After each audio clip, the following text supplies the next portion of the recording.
কি ব্যাপার? তুমি আমার কাছে আসছো কেন? তোমাকে না বললাম আমার খুব ঘুম পাচ্ছে, আমি ঘুমাবো। তাছাড়া এমনিতেও আমি খুব টায়ার্ড।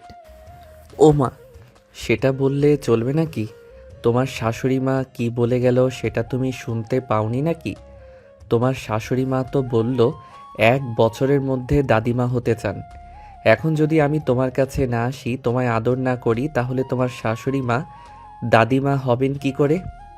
না, আমি বুঝতে পেরেছি তুমি আমায় একটুও ভালোবাসো না। আমি তোমাকে বললাম এই তো সবে মাত্র বিয়ে করেছি, কয়েকটা দিন সময় নেই, তারপর বাচ্চা কাচ্চা নেওয়া যাবে। আগে নিজেদেরকে সময় দেই। আচ্ছা বাবা, ঠিক আছে, সে সব কিছু পরে ভাবা যাবে। আজকে না হয় আমরা সেফটি ইউজ করে একটু ভালোবাসার আদান প্রদান করি। না বাবা, আমার ভালো লাগছে না, খুবই টায়ার্ড লাগছে। আমাকে বিশ্রাম নিতে হবে, এখন এইসব করার মুড নেই। কিন্তু নীল নেহার কোনো কথাই শুনল না। সেই নেহাকে আদর করতে শুরু করলো। দীর্ঘ 6 মাসের সম্পর্ক তাদের, আর 6 মাসের সম্পর্ককে তারা বিয়েতে পরিণত করেছে। তাই একটু দেনা পাওনা তো করতেই হবে। প্রায় ঘন্টা খানেক পর নীল নেহাকে ছেড়ে দিয়ে বিছানায় শুয়ে পড়ল। নেহা নীলের বুকের উপর এসে শুয়ে পড়ল আর বলল, সত্যিই তো এটাতে এত মজা আছে, তা তো আগে জানতাম না। আমার তো অনেক ভালো লেগেছে। তাই তো, সেই কবে থেকে তোমাকে বলছিলাম একবার আমরা ওইটা করি, কিন্তু তুমি তো আমাকে কোনো সুযোগই দিলে না। সব সময় বলতে বিয়ের আগে ওইসব করা ভালো নয়। এবার তো দেখলে তুমি কতটা মজা মিস করেছো। তো কি হয়েছে? এখন তো সারাটা জীবন পড়ে আছে, আর সারা জীবন দুইজন একসঙ্গেই যখন থাকবো, তখন তো আমাদের এইরকম সময়ের অভাব হবে না। তাহলে কেন আমরা শুধু শুধু বিয়ের আগে এইসব করতে যেতাম? যদি আমি প্রেগনেন্ট হয়ে যেতাম, তখন কি হতো? তুমি প্রেগনেন্ট হতে না, আমি সেফটি ইউজ করতাম, কিন্তু তখন তো তুমি আমার কোনো কথাই শুনলে না। উল্টে আরও আমাকে খারাপ কথা শোনাতে বলতে। আমি তোমাকে না, তোমার শরীরকে ভালোবাসি। আসলে আমি তোমাকেই ভালোবাসি, আর তোমাকে একটু প্রশান্তি দিতে চেয়েছিলাম। যাই হোক, যেটা হওয়ার সেটা হয়ে গেছে। এখন তো আর সেটা নিয়ে কথা বলে কোনো লাভ নেই। এখন আমি তোমাকে সারা জীবনের জন্য পেয়ে গেছি, আর তুমি আমাকে। তাহলে এখন আর এত চিন্তা করে কি লাভ? এখন তো দুজন শুধু দুজনেরই হয়ে যাব। হ্যাঁ চলো, এবার একটা সুন্দর ঘুম দেওয়া যাক, কারণ কাল থেকে তো আমাদের জীবনের নতুন একটা অধ্যায় শুরু হবে। সকালটা সুন্দর হোক, এমন প্রত্যাশা তো সবাই করি, তাই না? চলো ঘুমিয়ে পড়ি। এই বলে নেহা আর নীল দুজনই দুজনকে জড়িয়ে ধরে ঘুমিয়ে পড়ল। তো ভিউয়ার্স, চলুন আপনাদেরকে প্রথমে গল্পের নায়ক নায়িকার পরিচয় দিয়ে আসি। এই গল্পের নায়কের নাম নীল। সে তার পরিবারের দুই মাত্র ছেলে, মানে তারা দুই ভাই এক বোন। তার বড় ভাই কানাডায় থেকে পড়াশোনা করে, আর তার ছোট বোন এই বছর এসএসসি পরীক্ষা দেবে। আর সে মানে আমাদের গল্পের নায়ক এই বছর অনার্স ফাইনাল ইয়ারে পড়াশোনা করছে। আর তার সঙ্গে এতক্ষণ যে মেয়েটিকে কথা বলতে দেখলেন, তার সঙ্গে তার সদ্যই বিবাহ হয়েছে। তবে মেয়েটা সম্পর্কে আরও কিছু তথ্য অজানা আছে। তো চলুন সেই সব তথ্যগুলো আপনাদের সঙ্গে শেয়ার করা যাক। আমাদের এই গল্পের নায়িকা নেহা, সে তার বাবা মায়ের সঙ্গে আমেরিকায় থাকে, আর সেখানেই তার বড় হওয়া। যদিও সে জন্মসূত্রে বাংলাদেশের নাগরিক, কিন্তু তার বাবার চাকরি আর ব্যবসা দুটোই ছিল আমেরিকাতে, তাই তাকে সেখানেই চলে যেতে হয়। আর তারপর বাংলাদেশে কখনোই আসা হয়নি।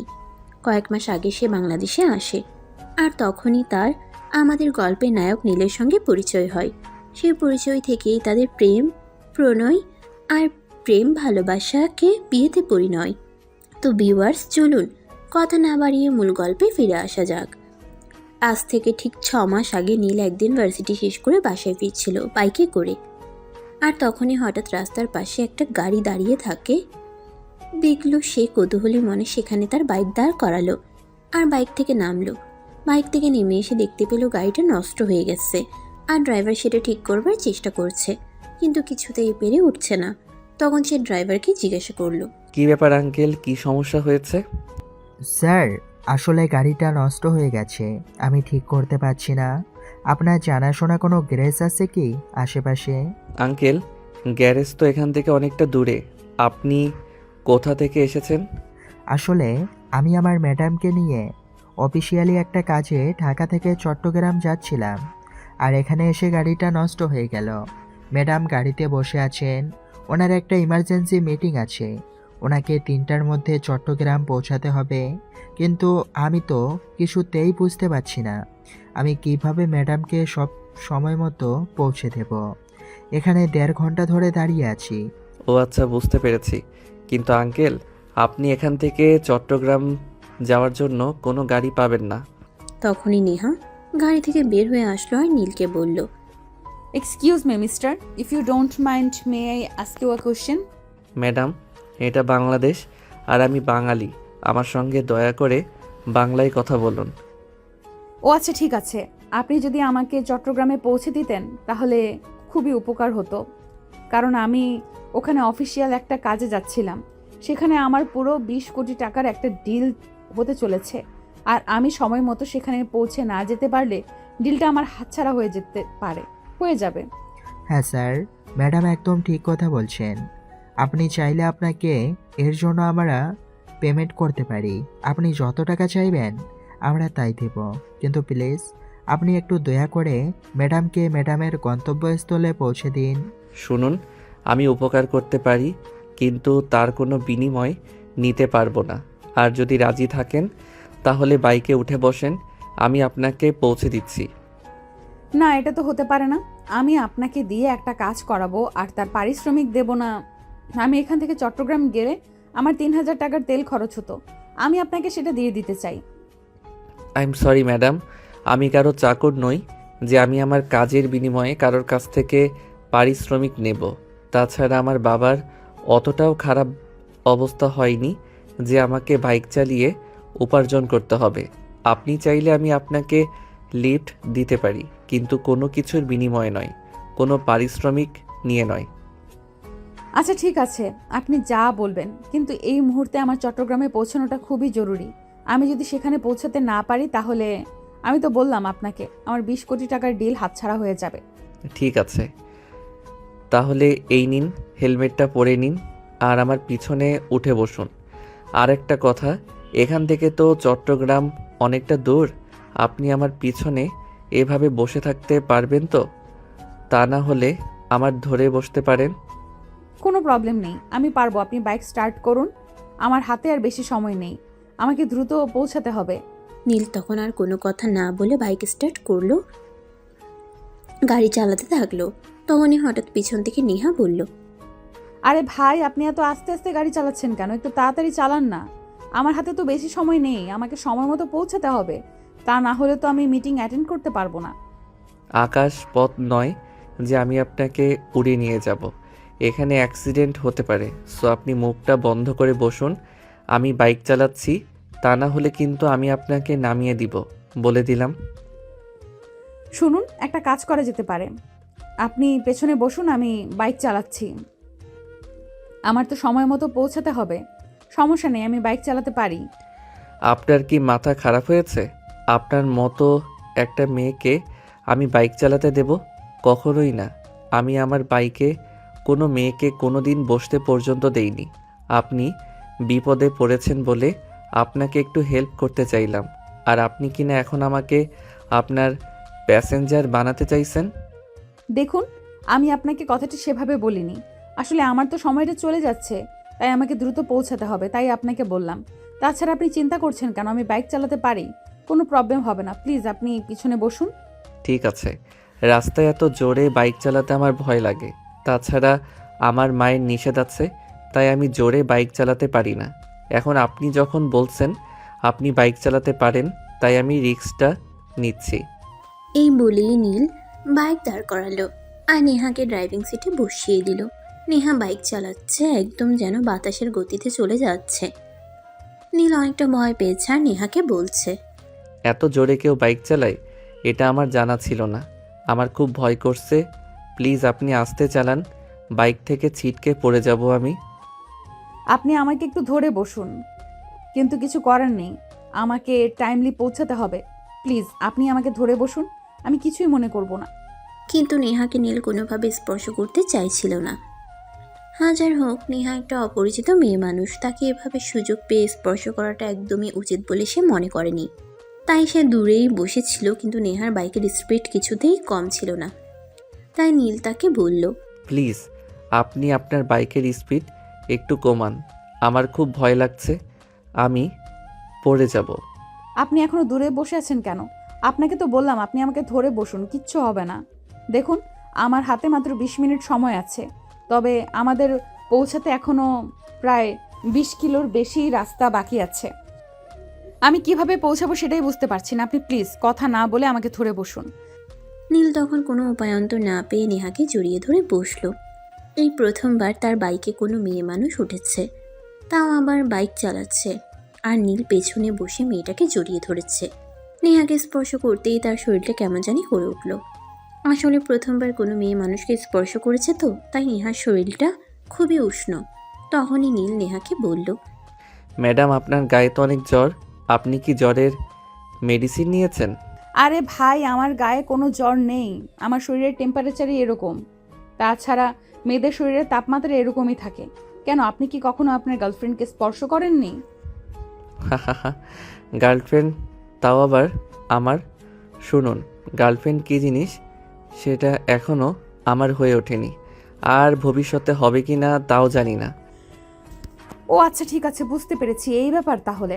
সমস্যা নেই, আপনি আমাকে ধরে বসুন, না হলে কিন্তু পড়ে যাবেন। এই বলে নেহা বাইকের স্পিড আরও বেশি বাড়িয়ে দিল।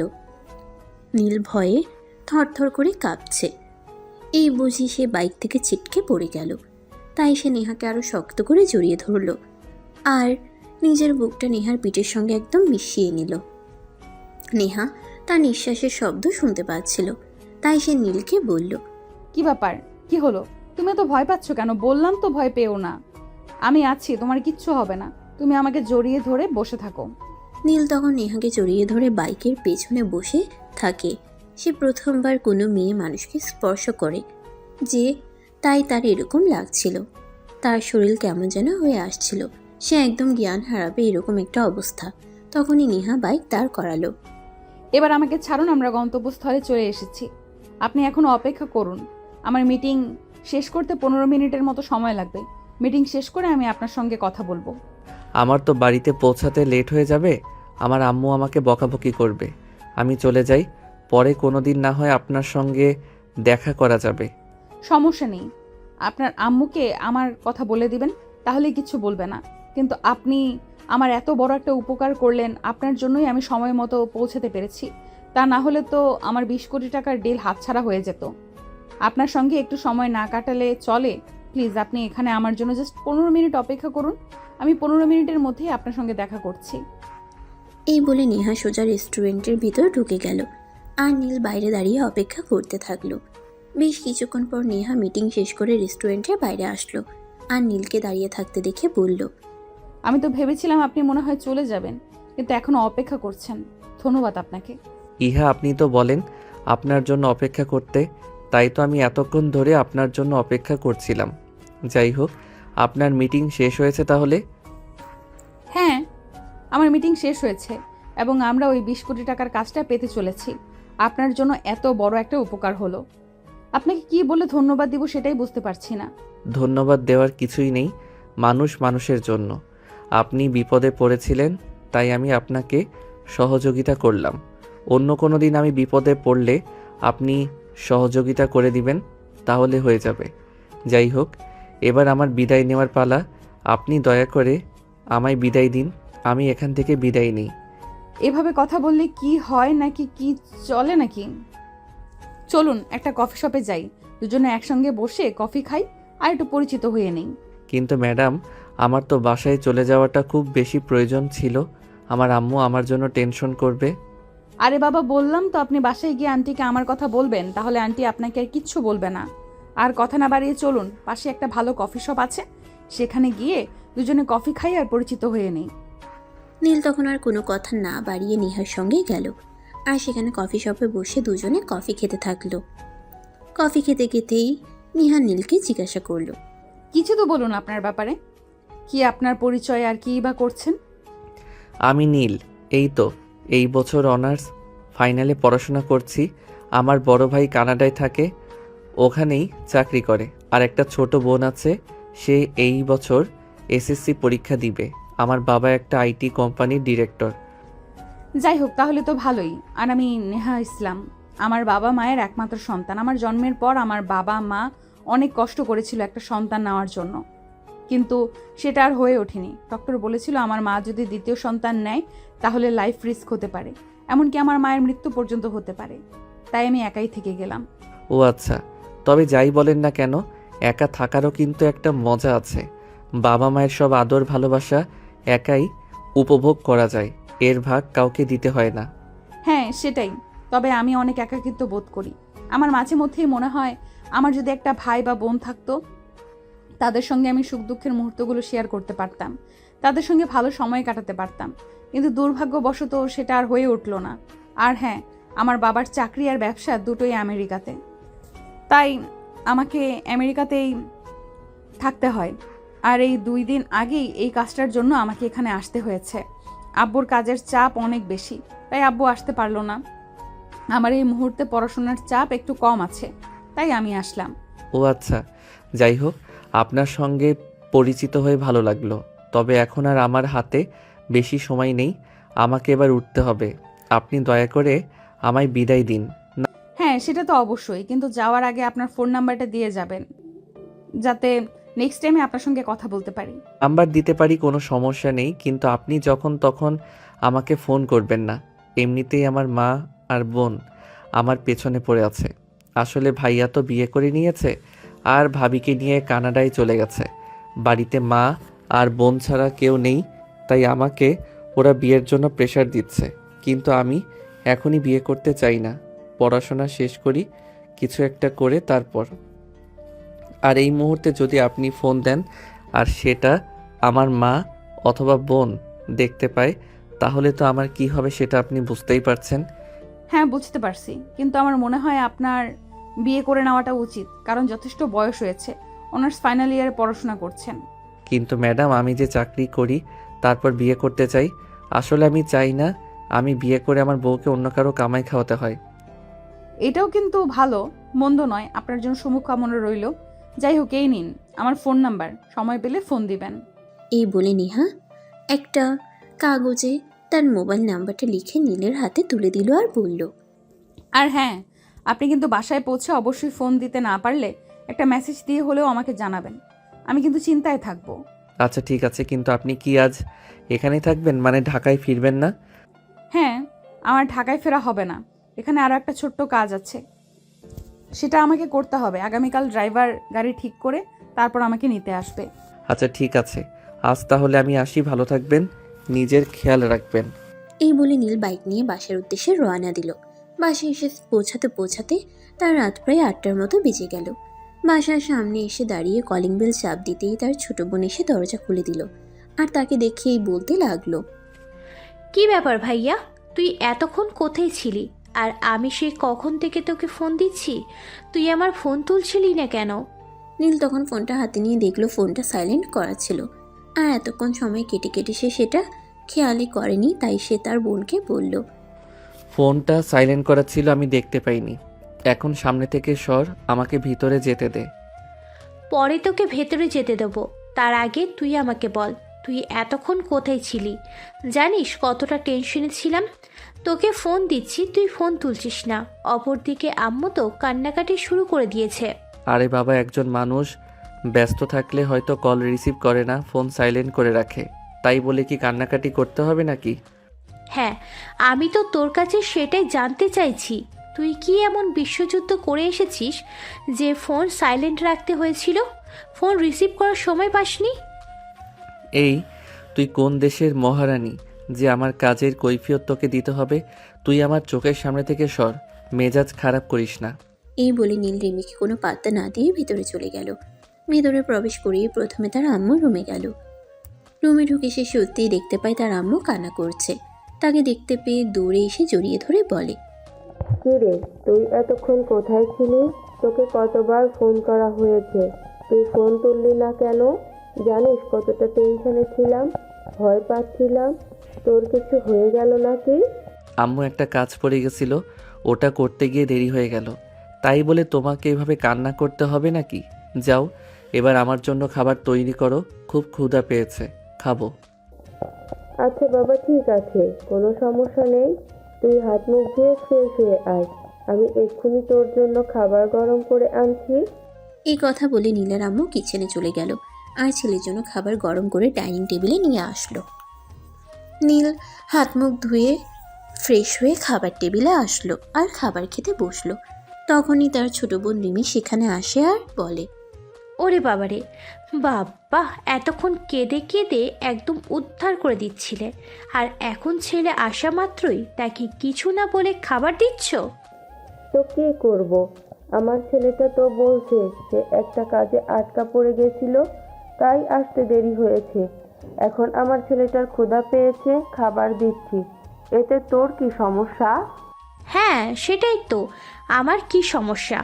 এতক্ষণ তো আমাকে হাজারটা কথা শোনাচ্ছিলে আমি কেন তোমার ছেলের খোঁজ নিচ্ছি না, কেন তাকে ফোন করছি না। আমি কয়বার ফোন করেছি সেটা তুমি জানো। এই আমার ছেলে চলে এসছে, এখন আর আমার কোনো চিন্তা নেই। তুই এখন এখান থেকে যা, আমার ছেলেটাকে শান্তিমতো খাবার খেতে দে, তা না হলে কিন্তু ভালো হবে না বলে দিলাম। হ্যাঁ সেটাই তো, এখন তো তোমার ছেলে চলে এসেছে, এখন তো আমি খারাপ হয়ে গেলাম। ঠিক আছে, কোনো সমস্যা নেই, আমি কোনো কথা বলবো না, চলে যাচ্ছি। তুই এখনো এখানে দাঁড়িয়ে আছিস কেন? যাচ্ছিস না কেন? দেখতে পাচ্ছিস না আমি খাবার খাবো? তোর নজর লেগে যাবে তো। যাচ্ছি, আর কথা বলতে হবে না। তুই সবসময় আমার সঙ্গে এরকম করিস, আমি আর তোর ব্যাপারে কোনো কথাই বলবো না। সব সময় তুই আমাকে অপমান করিস। মান অপমান বোধ সেটা আবার তোর আছে নাকি? যদি মান অপমান বোধ থাকতোই তাহলে যদি আমার সামনেই আসলি না, সারাদিন তোকে কত কথা শোনাই, তারপরও কেন তুই আমাদের বাড়িতে পড়ে আছিস বল? একটা বিয়ে করে শ্বশুর বাড়িতে চলে যা, বাড়িতে আমাকে একা একা থাকতে দে। আমি কেন শ্বশুর বাড়িতে যাব? তুই তো আমার চেয়ে বয়সে অনেক বড়, তুই কেন বিয়ে করে তোর বউকে নিয়ে অন্যত্রে চলে যাচ্ছিস না? এই বাড়িতে আমি একাই থাকবো, আর বিয়ে যদি করতে হয় তবুও আমি এই বাড়িতেই থেকে যাব, অন্য কোথাও যাব না। এটা তুই তোর মাথায় ঢুকিয়ে নে। রিমি, এখন কিন্তু খুব বেশি বাড়াবাড়ি হয়ে যাচ্ছে। তুই এখান থেকে যা, আমার ছেলেটাকে খাবারটা শান্তিমতো খেতে দে। রিমি তখন কথা বলার আর কোনো চান্স না পেয়ে সেখান থেকে চলে গেল। অপরদিকে নীল খাবার খেয়ে নিজের রুমে চলে আসলো আর বিছানায় শুয়ে একটু বিশ্রাম নিচ্ছিল। তখনই হঠাৎ নেহার কথাটা মনে পড়ল। নেহা বলেছিল তাকে বাসায় পৌঁছে জানাতে, কিন্তু এতক্ষণ তার মনে ছিল না। তাই সে ফোনটা হাতে নিল আর তার নাম্বারে একটা ফোন দিল। দুইবার রিং হতেই নেহা কলটা রিসিভ করলো আর রিসিভ করে সঙ্গে সঙ্গেই বলল, তুমি বাসায় পৌঁছেছো? তুমি বাসায় পৌঁছেছো? আমি তো এতক্ষণ ধরে তোমার ফোনের জন্যই অপেক্ষা করছিলাম। আমি তো অনেকক্ষণ আগেই বাসায় পৌঁছে গেছি, কিন্তু আপনি জানলেন কি করে আমি আপনাকে ফোন করেছি? আমি তোমাকে যে নাম্বারটা দিয়েছিলাম এটা আমার পার্সোনাল নাম্বার। এই নাম্বারে কখনোই কেউ ফোন করে না, তাই তুমি প্রথমবার ফোন করাতেই আমি বুঝে গেছি এটা তোমার ফোন নাম্বার ছিল। আচ্ছা যাই হোক, কি করছিলেন আপনি? আমি আবার আপনাকে অসময়ে বিরক্ত করলাম না তো? আরে না বাবা, একদমই না। তুমি আমাকে কেন বিরক্ত করতে যাবে? তোমাকে তো আমি নিজেই বলেছিলাম আমাকে ফোন করতে। রাতের খাবার খেয়েছো? হ্যাঁ, এই তো সবেমাত্র রাতের খাবার খেয়ে রুমে আসলাম, এখনই ঘুমাবো। আর তখনই হঠাৎ আপনার কথা মনে পড়ল, তাই ফোন দিলাম।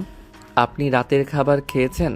হ্যাঁ, তোমাকে তো বলেছিলাম আমার এখানে একটা কাজ আছে, ওই কাজটা শেষ করে রেস্টুরেন্ট থেকে খাবার খেয়ে তারপর একটা গেস্ট হাউসে উঠেছি, আর এখন ওখানেই আছি। ঠিক আছে, তাহলে আমি রাখি। আপনার তো সারাদিন অনেক পরিশ্রম হয়েছে, এখন আপনার বিশ্রাম নেওয়া প্রয়োজন। আপনি বিশ্রাম করুন, আমিও ঘুমাবো। সকালে আবার ভার্সিটি যেতে হবে, ইম্পর্টেন্ট ক্লাস আছে।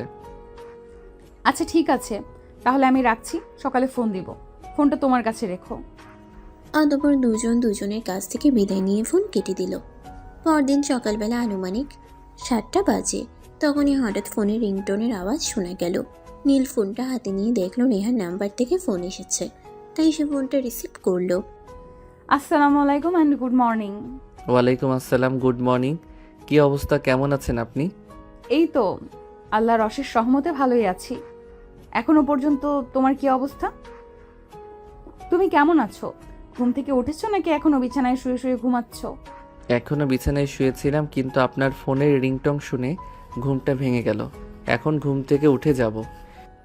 আমি তো সবসময়ই শুনে এসেছি বাঙালিরা সকাল সকাল ঘুমায়, আর সকাল সকাল ঘুম থেকে ওঠে, কিন্তু এখন তো বেলা 7টা বেজে গেছে আর তুমি এখনো ঘুম থেকে উঠলে না।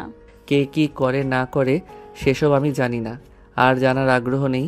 তবে আমি সকাল 9টা বাজার আগে কখনোই ঘুম থেকে উঠি না। এটা আমার ছোটবেলা থেকে অভ্যাস, যার কারণে আমি মর্নিং স্কুলে পড়াশোনা করতে পারতাম না। আচ্ছা ঠিক আছে, ভালো থেকো, রাখছি তাহলে। আমাকে আবার কিছুক্ষণের মধ্যেই ঢাকা ফিরতে হবে। তাছাড়া আমার আব্বু ফোন করেছিল, আমাকে সপ্তাহখানেকের মধ্যেই বাংলাদেশের কাজ শেষ করে আমেরিকায় ফিরে যেতে হবে। আচ্ছা ঠিক আছে, রাখি তাহলে। আপনার সঙ্গে নেক্সট টাইম কথা হবে। ভালো থাকবেন। অতঃপর নীল আর নেহা কথা বলা শেষ করে ফোনটা কেটে দিল। এদিকে নেহা নিজের কাজকর্ম শেষ করে ড্রাইভারকে ফোন করলো। আসসালামু আলাইকুম আঙ্কেল, আমার কাজ শেষ হয়ে গেছে, আপনি চলে আসুন। ম্যাডাম, আমি তো 10 মিনিট আগেই এখানে চলে এসেছি। আপনার জন্যই অপেক্ষা করছিলাম। আপনি বাইরে আসেন, আমি গাড়িতে আছি। ঠিক আছে, আপনি জাস্ট 2 মিনিট ওয়েট করুন, আমি এক্ষুনি আসছি। আর হ্যাঁ, এবার তো আর গাড়ি নষ্ট হবে না। এবার কিন্তু গাড়ি নষ্ট হলে কোনো উপায় নেই, সেটা মাথায় রাখবেন।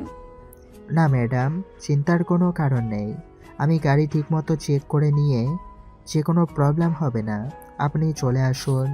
2 মিনিটের মধ্যেই রেহা রওনা দিল আর ঢাকায় এসে পৌঁছাতে তার প্রায় দুপুর 12টা বেজে গেল। নেহা অফিসে কাজ করছে, তখনই হঠাৎ তার নীলের কথা মনে পড়ল। নীল তো এতক্ষণে হয়তো ভার্সিটি থেকে বের হয়েছে, তাই সে নীলকে ফোন করলো। 2বার রিং হওয়ার পর নীল ফোনটা রিসিভ করলো আর বলল, কি ব্যাপার ম্যাডাম, এই তো সকালবেলা কথা বললেন, তাহলে এখন আবার ফোন দিলেন কেন? ফোন করেছি তোমাকে একটা কথা বলার জন্য। আমি সেই শুরু থেকে তোমাকে তুমি তুমি করে বলে যাচ্ছি, কিন্তু তুমি আমাকে বরাবরই আপনি আপনি করে বলছো কেন বলো তো? কারণ আমরা বাঙালি সহজে কোনো মানুষকে আপন করে নিতে পারি না। তাছাড়া অপরিচিত কাউকে আমরা আপনি বলেই সম্বোধন করি। কেন, কোনো সমস্যা আছে নাকি? হ্যাঁ অবশ্যই সমস্যা আছে। তোমাকে দেখে মনে হয় তুমি আমার সমবয়সী হবে। আমি তোমাকে তুমি তুমি করে বলছি, তাহলে তুমি কেন আমাকে আপনি আপনি করে বলবে? আপনি আপনি করে কথা বলাটা একদমই আমার ভালো লাগছে না। তুমি আমাকে তুমি করে বলবে। আরে ম্যাডাম, এসব আপনি কি বলছেন? আমি আপনাকে তুমি করে বলতে পারবো না। আমি আজ পর্যন্ত আমার কোনো মেয়ে বান্ধবীকেও তুমি করে বলি না। আর সেখানে আপনি কি না অপরিচিত একটা মেয়ে, তাকে আমি তুমি করে বলবো? কখনোই না। তোমাকে বলতে হবে। আমি যদি তোমার সমবয়সী একটা মেয়ে হয়ে তোমাকে তুমি করে বলতে পারি, তাহলে তুমি একটা ছেলে হয়ে কেন আমাকে তুমি করে বলতে পারবে না? এটার কোনো উত্তর কি তোমার কাছে আছে? হ্যাঁ অবশ্যই, কারণ আমরা দুজন দুই রকম কালচারে বড় হয়েছি। তুমি আমেরিকান কালচারে আর আমি বাংলাদেশি কালচারে। দুই দেশের কালচারের মধ্যে অনেক তফাৎ আছে, যেগুলো হয়তো তোমার চোখে পড়ে না, কিন্তু আমার চোখে পড়ে। আমি অত কিছু জানি না আর জানতেও চাই না। তুমি আমাকে তুমি করে বলবেই কি বলবে না সেটা বলো। আচ্ছা ম্যাডাম দেখুন, আমি আপনার আপন কেউ নাই বা সেরকম পরিচিত কেউ নই যে আপনাকে আমার তুমি করে বলতে হবে। তাহলে আপনি এভাবে আমাকে কেন জোর করছেন আপনাকে তুমি করে বলতে? কারণ তোমাকে আমার ভালো লেগেছে। আমার মনে হয় তুমি আর 5টা ছেলের মতো নও। তুমি কত সহজে সেদিন আমাকে চট্টগ্রাম পৌঁছে দিলে। অন্য কোনো ছেলে হলে আমার কাছ থেকে এইটুকু কাজের জন্য অনেকটা পারিশ্রমিক চাইতো, কিন্তু তুমি সেটা চাওনি। দেখুন ম্যাডাম, আমার এতটাও খারাপ দিন আসেনি যে আপনার কাছ থেকে আমাকে পারিশ্রমিক নিতে হবে। আমার বাবার যথেষ্ট টাকা পয়সা আছে, তাই এইটুকু কাজের জন্য আপনার কাছ থেকে পারিশ্রমিক নেওয়ার কোনো প্রয়োজন আমার নেই। বাদ দাও সেসব কথা। আমি তোমার কাছে যে কথা জানতে চেয়েছি সে কথার উত্তর দাও। তুমি আমাকে তুমি করে বলবে কিনা সেটাই বলো। আমি বুঝতে পারছি না, ছোট্ট একটা কথার জন্য আপনি এভাবে পেরাপিরি কেন করছেন? কেন এরকম জোর জবরদস্তি করছেন? আমি সোজা কথা বলতে চাই। আমি তোমার সঙ্গে বন্ধুত্ব করতে চাই। তুমি কি আমাকে নিজের বন্ধু হিসাবে একসেপ্ট করতে পারবে? বন্ধু হতে চান সেটা তো বেশ ভালো কথা, তবে অনলি ফ্রেন্ডের বেশি কিছু নয়। আচ্ছা ঠিক আছে, কোনো সমস্যা নেই। তুমি আমার শুধু বন্ধু হয়েই থেকো। কারণ তোমাকে কেন জানি না প্রথম দেখাতেই আমার ভালো লেগেছে আর মনে হয়েছে তুমি খুবই ভালো একটা ছেলে। তাই তোমার সঙ্গে বন্ধুত্বের সম্পর্ক করতে চাই। তবে অনলি ফ্রেন্ড, এর বেশি কিন্তু কিছু নয়। আচ্ছা ঠিক আছে, তাহলে আজ থেকে আমরা বন্ধু। আর বন্ধুকে তুমি করে বলা যেতেই পারে। তাহলে আজ থেকে আমি তোমাকে তুমি করেই বলবো। এবার তো তুমি খুশি? হ্যাঁ অবশ্যই খুশি, আর অনেক খুশি। তোমাকে অসংখ্য ধন্যবাদ এইভাবে এত সহজেই আমার বন্ধুত্বের প্রপোজাল অ্যাকসেপ্ট করার জন্য। তোমার কি ভার্সিটি ছুটি হয়ে গেছে? হ্যাঁ, এই তো ছুটি হয়ে গেছে, এখনই ভার্সিটি থেকে বের হব। কেন বলুন তো? আসলে আজ বিকেলে একবার আমি তোমার সঙ্গে দেখা করতে চাই, তাই জিজ্ঞেস করছিলাম আর কি। তুমি কেন আমার সঙ্গে দেখা করবে? এই তো গতকালকেই তোমার সঙ্গে আমার পরিচয় হলো, আর এখনই তুমি আমার সঙ্গে দেখা করতে চাইছো। বিষয়টা ঠিক আমার ভালো লাগছে না। একটু খুলে বলো তো কী সমস্যা তোমার? আরে বাবা, তুমি আমাকে এভাবে কেন বলছো? তুমি না আমার বন্ধু। বন্ধুর সঙ্গে কেউ এভাবে কথা বলে নাকি? আমি তোমার সঙ্গে দেখা করতে চাই, এখন তুমি আমার সঙ্গে দেখা করবে কি না সেটাই বলো। গতকালকের রাত করে বাড়িতে ফিরেই আমাকে কথা শুনতে হয়েছে।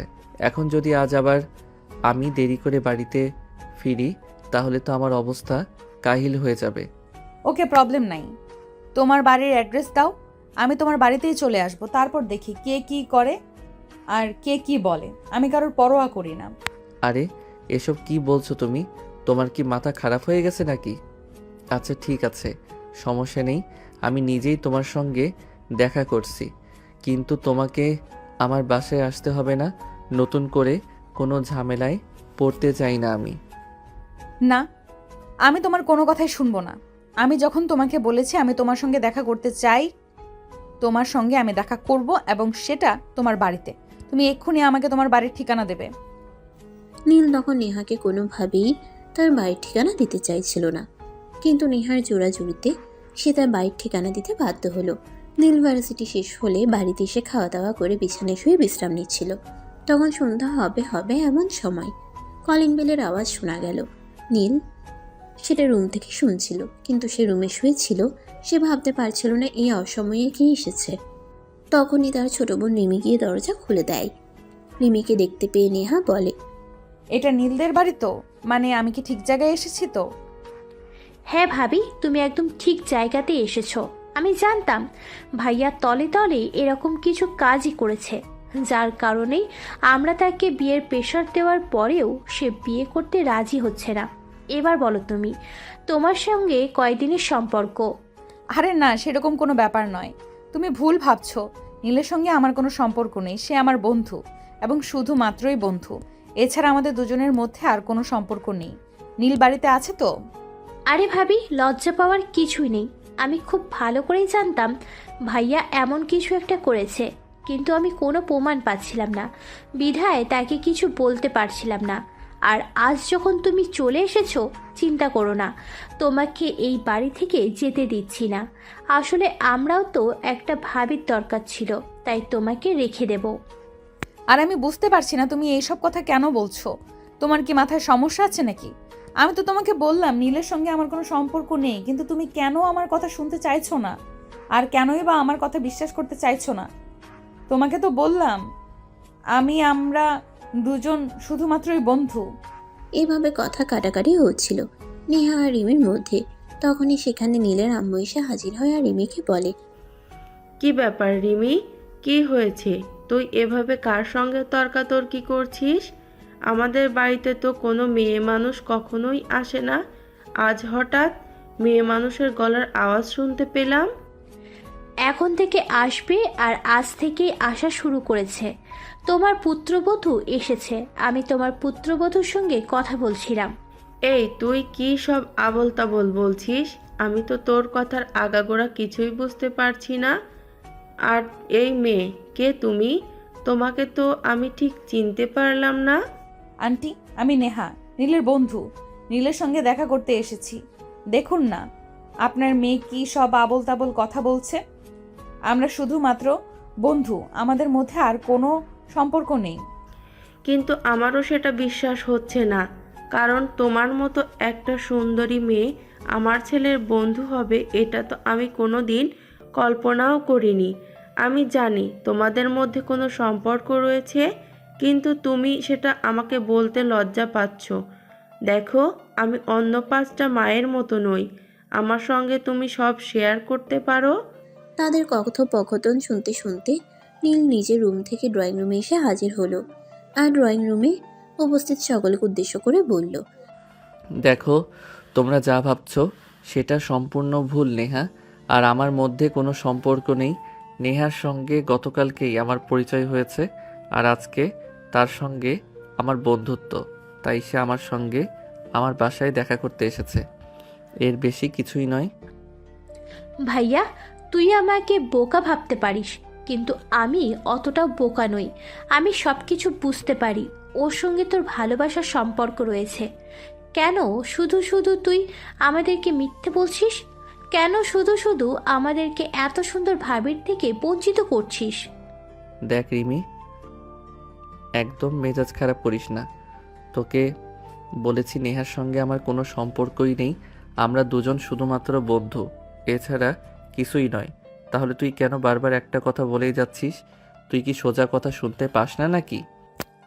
আরে নীল, তুমি এইভাবে মেজাজ দেখাচ্ছ কেন? ছোট মানুষ বুঝতে পারেনি তাই বলে ফেলেছে, ওকে বুঝিয়ে বললেই তো হয়। কে বুঝবে? এই মেয়েটা কোনোদিন বোঝার চেষ্টা করবে না, শুধু শুধু উল্টাপাল্টা কথা বলে যাবে আর তোমাকে সবার সামনে ছোট করবে। কিন্তু আমি তো সেটা হতে দিতে পারি না। যাই হোক, তুমি ভিতরে এসে বসো। আর এটা হচ্ছে আমার আম্মু। আম্মু, এটা নেহা, আর ওর সঙ্গে গতকালকে আমার পরিচয় হয়েছে, আর আজকে আমাদের বন্ধুত্ব। আসসালামু আলাইকুম আন্টি, কেমন আছেন আপনি? ওয়ালাইকুম আসসালাম। এই তো মামুনি, আল্লাহর অশেষ রহমতে ভালোই আছি। তোমার কি অবস্থা? আর তোমার আব্বু আম্মু কেমন আছে? আলহামদুলিল্লাহ, সবাই ভালোই আছে। তা তোমাদের বাসা কোথায়? তোমার আব্বু আম্মু কাউকে সঙ্গে নিয়ে আসতে পারতে, ভালো লাগতো আমাদের। আসলে আন্টি, আমার আব্বু আম্মু বাংলাদেশে থাকে না, আমরা সপরিবারে আমেরিকাতে থাকি। সেখানেই আমার বাবার ব্যবসা আর চাকরি, আমি সেখানেই পড়াশোনা করি। কিন্তু আমার বাবার ব্যবসার কিছু কাজ বাংলাদেশে পড়ে গেছে, যার কারণে আমাকে এখানে আসতে হয়েছে। আব্বু একটু ব্যস্ত আছে তাই, তবে আমি সপ্তাহখানেকের মধ্যে আমেরিকায় চলে যাব। আর এই সপ্তাহখানেকের মধ্যে বাংলাদেশের যতগুলো কাজ রয়েছে সেগুলো আমি শেষ করে নেব। তো আমার ছেলেটাকে কিভাবে পটালে? সে তো বললে না। আন্টি, আমি সত্যি বলছি, আপনার ছেলের সঙ্গে আমার প্রেম বা ওরকম কোনো সম্পর্ক নেই। আপনার ছেলে গতকাল আমি যখন অফিসের কাজে চট্টগ্রাম যাচ্ছিলাম, তখন রাস্তায় আমার গাড়ি নষ্ট হয়ে যায়, আর আপনার ছেলে তখন আমাকে চট্টগ্রাম পর্যন্ত পৌঁছে দেয়, আর সেখান থেকেই আমার সঙ্গে পরিচয়। এর বেশি কিছুই না। ও আচ্ছা, ঠিক আছে, বুঝতে পেরেছি। সমস্যা নেই, তুমি বসো, আমি তোমার জন্য কিছু খাবার ব্যবস্থা করি। তুমি প্রথমবার আমাদের বাড়িতে এসেছো। আন্টি, এত ব্যস্ত হওয়ার কিছুই নেই। আপনি যদি আমাকে খুব বেশি কিছু খাওয়াতে চান তাহলে 1 কাপ কফি বানিয়ে খাওয়াতে পারেন। আসলে আমি একটু আগে দুপুরের খাবার খেয়েছি, দুপুরবেলা অফিসের কাজ করতে করতে খাবার খাওয়াটা হয়ে ওঠেনি তাই। নীলের আম্মু তখন কিচেনে চলে গেল। অপরদিকে নীল, রিমি আর নেহা তিনজনে ড্রয়িং রুমে বসে গল্প করছে। ওইদিকে রিমি তো একটু পরপর খোঁচা দিয়েই যাচ্ছে। ভাইয়া, সত্যি বলছি, তোদের দুজনকে কিন্তু দারুণ মানাবে। প্লিজ বিয়েটা করে নে। দেখ, একদম বাদরামি করবি না বলে দিলাম। তোর এসব ফাইজলামো মার্কা কথাবার্তা কিন্তু সত্যি ভালো লাগে না। তুই সবসময় কেন এভাবে কথা বলিস? কেন একটা মেয়েকে এভাবে ছোট করছিস বল? আমি আবার কি করলাম? আমি তো তোকে এটাই বললাম যে তোদের দুজনকে একসঙ্গে দারুণ মানাবে, কারণ তোর বন্ধু কিন্তু দেখতে যথেষ্ট সুন্দরী।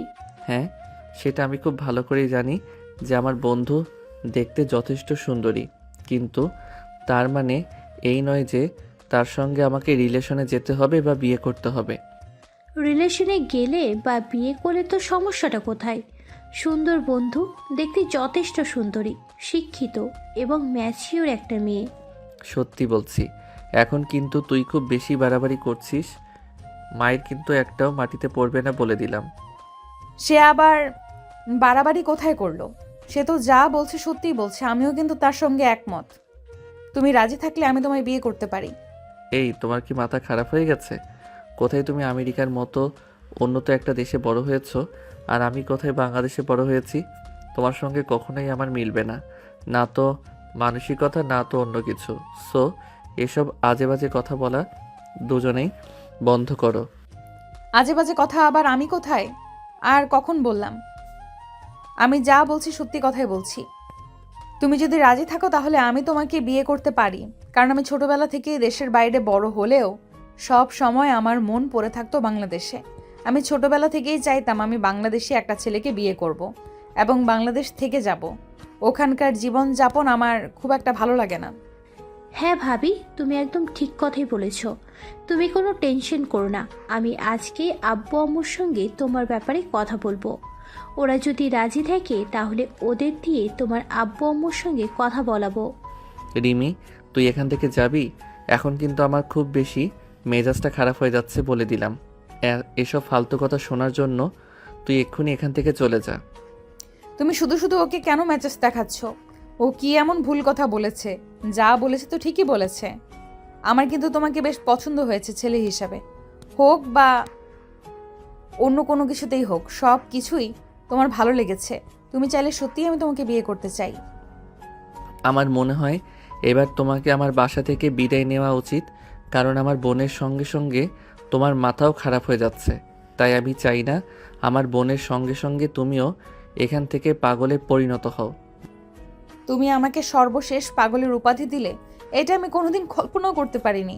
যাই হোক, তবে আমি তোমাকে শেষবারের মতো একটা কথা বলছি। তোমাকে আমার সত্যিই ভালো লেগেছে। তুমি রাজি থাকলে আমি সত্যিই তোমাকে বিয়ে করতে চাই। আর আমার ফ্যামিলি নিয়ে তোমার কোনো চিন্তা করতে হবে না। আমার ফ্যামিলি বরাবরই আমাকে স্বাধীনতা দিয়ে এসেছে। আমার ফ্যামিলি কখনোই আমার স্বাধীনতায় হস্তক্ষেপ করেনি। আর যদি এখন তাদের আমি বলি যে আমি একটা ছেলেকে ভালোবাসি, তাহলে কখনোই তারা দ্বিমত পোষণ করবে না। আমি নিজের লাইফের সিদ্ধান্ত নিজে নেওয়াতে তারা আরও বেশি খুশি হবে। এভাবেই কথা চলছিল তাদের তিনজনের মধ্যে। তখনই নীলের আম্মু সেখানে এসে হাজির হয় আর তাদের কথোপকথন শুনে বলে, কি ব্যাপার, কি হয়েছে? তোমরা তিনজনে কি নিয়ে এমন কথা কাটাকাটি করছো? আমি কি একটু জানতে পারি? হ্যাঁ অবশ্যই, আসলে নেহা আপু ভাইয়াকে পছন্দ করে, কিন্তু ভাইয়া নয়। তাই নেহা আপু বলছিল ভাইয়া যদি রাজি থাকে তাহলে নেহা আপু ভাইয়াকে বিয়ে করতে পারে। এটা আমি কি শুনছি? আমি তো নিজের কানকেই বিশ্বাস করতে পারছি না। তোমার মতো একটা মেয়ে বিয়ে করবে, তাও আবার আমার ছেলেকে? সত্যি নাকি মিথ্যে বলছো? আন্টি, আমি মিথ্যা কথা কেন বলবো? আমি সত্যিই বলছি। আপনার ছেলের সঙ্গে পরিচয়টা আমার অল্প সময়ের মধ্যে হলেও আপনার ছেলেকে আমি ঠিকভাবেই চিনতে পেরেছি। আমার মানুষ চিনতে এত বেশি সময় নিতে হয় না। আমি মানুষের চোখের ভাষা দেখেই বলে দিতে পারি তার মনের ভেতরে কি চলছে। তাই আমি সিদ্ধান্ত নিয়েছি, আপনার ছেলে রাজি থাকলে আমি আপনার ছেলেকে বিয়ে করতে চাই। কিন্তু মামুনি, তুমি দেশের বাইরে থেকে বড় হয়েছো। আমেরিকার মতো একটা উন্নত দেশে তোমার বসবাস। তোমার বাবা মা কি আমার ছেলের মতো একটা ছেলের কাছে তোমাকে তুলে দেবে? আন্টি, সেই সব দিয়ে আপনাকে চিন্তা করতে হবে না। আপনি আপনার ছেলের সঙ্গে কথা বলুন। আমি সত্যি আপনার ছেলেকে বিয়ে করতে চাই।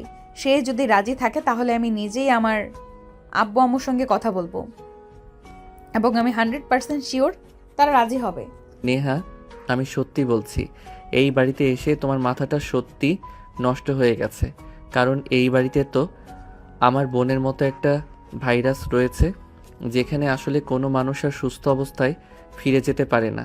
তাই তুমি এখান থেকে যাও আর বিশ্রাম নাও, নিজের মাথাটা ঠিক করো, তাহলে সব চিন্তাধারা বদলে যাবে। চুপ কর তুই। সবার মাথা ঠিকই আছে, তোর মাথা নষ্ট হয়ে গেছে। নেহার মতো সুন্দরী, রূপবতী, গুণবতী একটা মেয়ে তোকে বিয়ে করতে চাইছে, যেখানে তুই কিনা খুশিতে গদগদ হওয়ার কথা, আর সেখানে তুই ওকে অ্যাভয়েড করছিস। হ্যাঁ করছি, কারণ যেটা কোনোদিনও হওয়ার নয় সেটা চিন্তা করা ঠিক নয়। নেহা আমেরিকার মতো একটা উন্নত দেশে বড় হয়েছে, সেখান থেকে সে বাংলাদেশে এসে সংসার করবে, এটা আমি কোনোদিনই বিশ্বাস করি না, আর বিশ্বাস করতে পারবো না। তাই আমি বলছি তোমরা এসব পাগলামি বন্ধ করো। আর নেহা নেশায় আছে, তাকে তেঁতুল জল খেতে দাও, তাহলেই ঠিক হয়ে যাবে। এরপর কাউকে আর কোনো কথা বলার সুযোগ না দিয়ে নীল সেখান থেকে সোজা নিজের রুমে চলে গেল আর দরজা বন্ধ করে দিল। এদিকে নেহা নীলের আম্মুকে বলছে, আন্টি, আমি সত্যি আপনার ছেলেকে প্রথম দেখাতেই ভালোবেসে ফেলেছি। তাই তো আপনার ছেলের সঙ্গে একদিনের বন্ধুত্বের পরিচয়, তার বাসা পর্যন্ত চলে এসেছি। আসলে আমি মানুষকে খুব সহজেই বিশ্বাস করে ফেলি।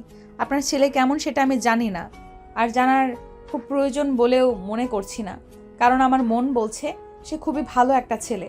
তাই আমি সিদ্ধান্ত নিয়েছি তাকে বিয়ে করতে চাই। হ্যাঁ মামুনি, ঠিক আছে, কোনো সমস্যা নেই। আমি খুব ভালো করে জানি জীবনে ভালোবাসা কখনো অনুমতি নিয়ে আসে না, কিংবা কোনো সময় সাপেক্ষ আসে না। ভালোবাসা যখন তখন হয়ে যায়। তোমার চিন্তার কোনো কারণ নেই। তুমি নিশ্চিন্তে বাসায় যেতে পারো, আমি দেখছি। বিষয়টা আমি 2 দিনের মধ্যেই তোমাকে রেজাল্ট জানাবো। ওই কথা শুনে নীলার আম্মুর কাছ থেকে বিদায় নিয়ে নেহা বাসে চলে গেল আর অপেক্ষা করতে থাকলো কখন নীলার আম্মু তাকে ফোন করে জানাবে। এদিকে নেহা চলে যাওয়ার পর নীলার আম্মু নিজের কাজকর্ম শেষ করে রাতে রান্না বান্না করে তারপর নীলের রুমে গেল। কী রে, কী ব্যাপার? কী সমস্যা তোর? তুই সেই কখন থেকে দরজা বন্ধ করে আছিস কেন? আমি যদি তোমাদেরকে কোনো কথা শোনাতে না পারি তাহলে আমি কি করব বলো? আমি তো তোমাদের কত করে বলছি তোমরা আমার কথা শোনো আর আমার কথা বোঝার চেষ্টা করো, কিন্তু তোমরা তো ঠিক করে নিয়েছো আমার কোনো কথাই শুনবে না। বোঝা তো অনেক দূরের কথা। দেখ, আমার কখনো এমন কিছু চাইবো না যেটা তোর ক্ষতি হবে।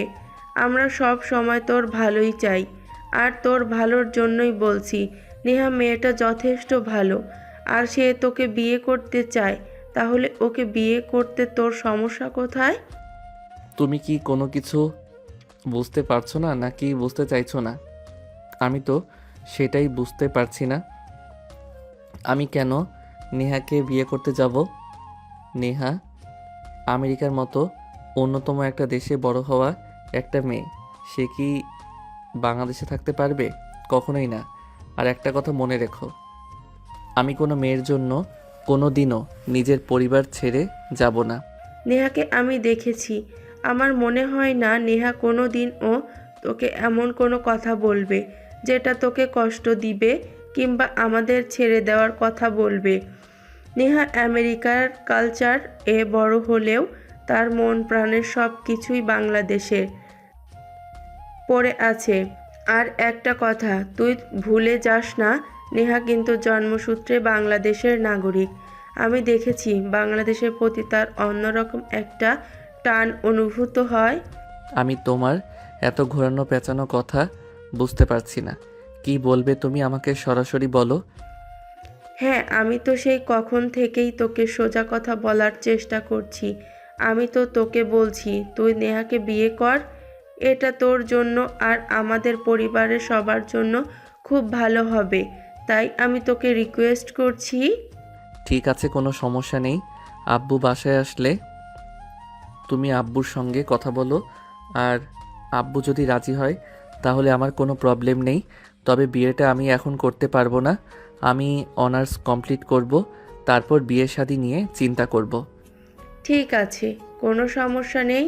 আমরা নেহার আব্বু আম্মুর সঙ্গে কথা বলবো এবং বিয়ের দিন তারিখ সব ঠিক করে রাখবো, এবং সেই সাথে আমরা এখন এঙ্গেজমেন্ট করে রাখবো। এঙ্গেজমেন্ট করে রাখতে হবে কেন? নেহা তো কারোর সঙ্গে প্রেম বা রিলেশন করছে না যে সে আমাকে রেখে পালিয়ে যাবে।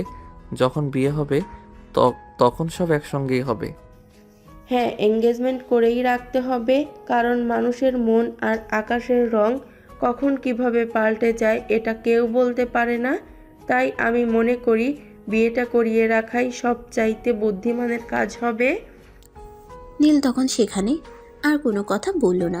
নীলের মা নীলের রুম থেকে বের হয়ে গেল। সেদিন রাতের বেলা নীলের আব্বু যখন বাড়িতে আসলো তখন নীলের আম্মু তার আব্বুকে সমস্ত ঘটনা খুলে বলে, আর সব কিছু শুনে নীলের আব্বুও রাজি হয়ে গেল।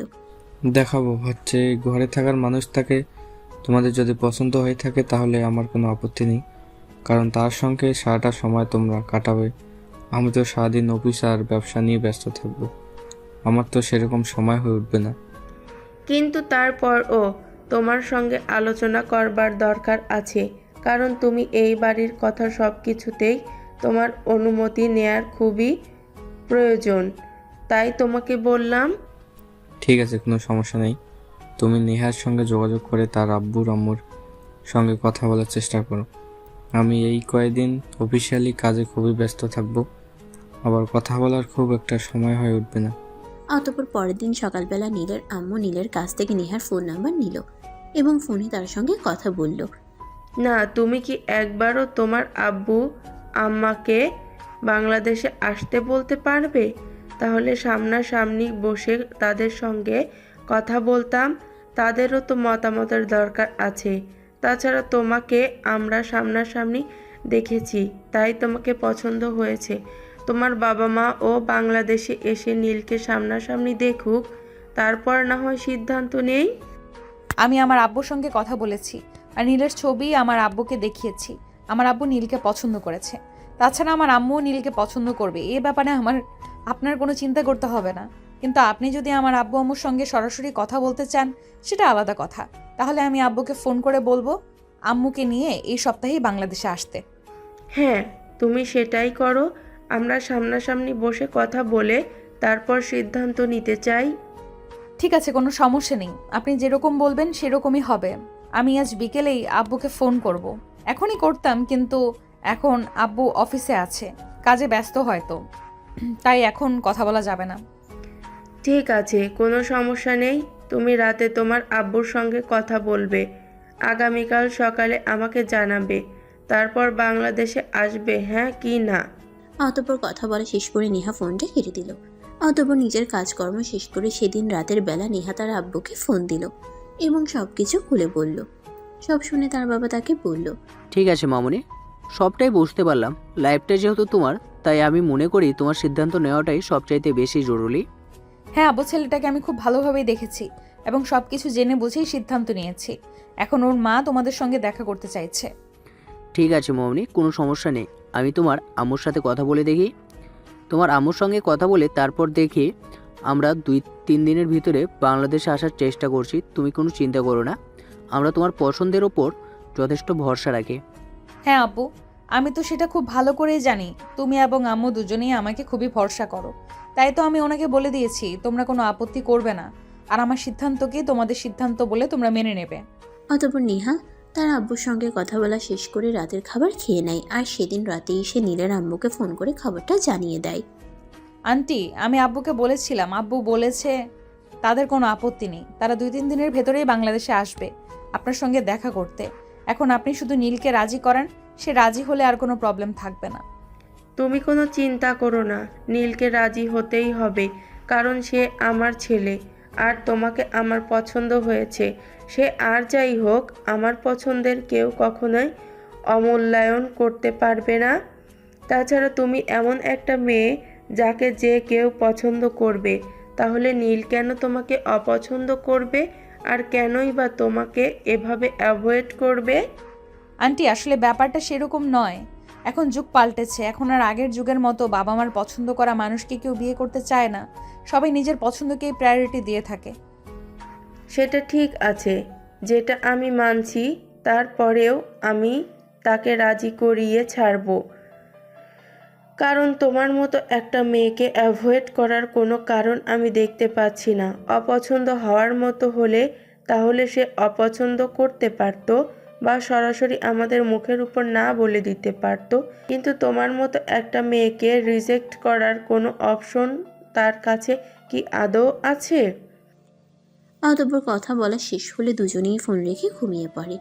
পরের দিন সকালবেলা নীল যখন ভার্সিটি যাওয়ার জন্য তৈরি হচ্ছিল, তখনই তার আম্মু তার রুমে আসে আর বলে, নেহা তার আব্বু আম্মুর সঙ্গে কথা বলছে। তার আব্বু আম্মু 2-3 দিনের ভেতরেই বাংলাদেশে আসবে আমাদের সঙ্গে দেখা করে কথা বলতে। এখনো সময় আছে, তুমি নিজেকে প্রস্তুত করো নেহাকে বিয়ে করবার জন্য। বুঝতে পারছি না তোমরা কেন সে একটা কথা নিয়েই পড়ে আছো। আমি তো বললাম আমি নেহাকে বিয়ে করব না। আমি নেহাকে বিয়ে করে বন্ধুর সবাই বন্দি করতে চাই না, কারণ নেহা উড়ন্ত পাখির ন্যায় বড় হয়েছে। আমেরিকার কালচার সম্পর্কে তোমাদের কোনো আইডিয়া নেই, আর সেই মেয়েটা আমার সঙ্গে সংসার করবে, এটা আমি কখনোই মেনে নিতে পারছি না। তোমার সমস্যাটা এখানেই নাকি অন্য কোথাও? তুমি যদি অন্য কোনো মেয়েকে পছন্দ করো তাহলে সেটা আমাদেরকে বলো। আমরা মেয়েটাকে কথা দিয়েছি, আমরা মেয়েটাকে আমাদের বাড়ির বউ বানাবো। আর এখন তোমার এসব কথা কেন আমাদের শুনতে হচ্ছে?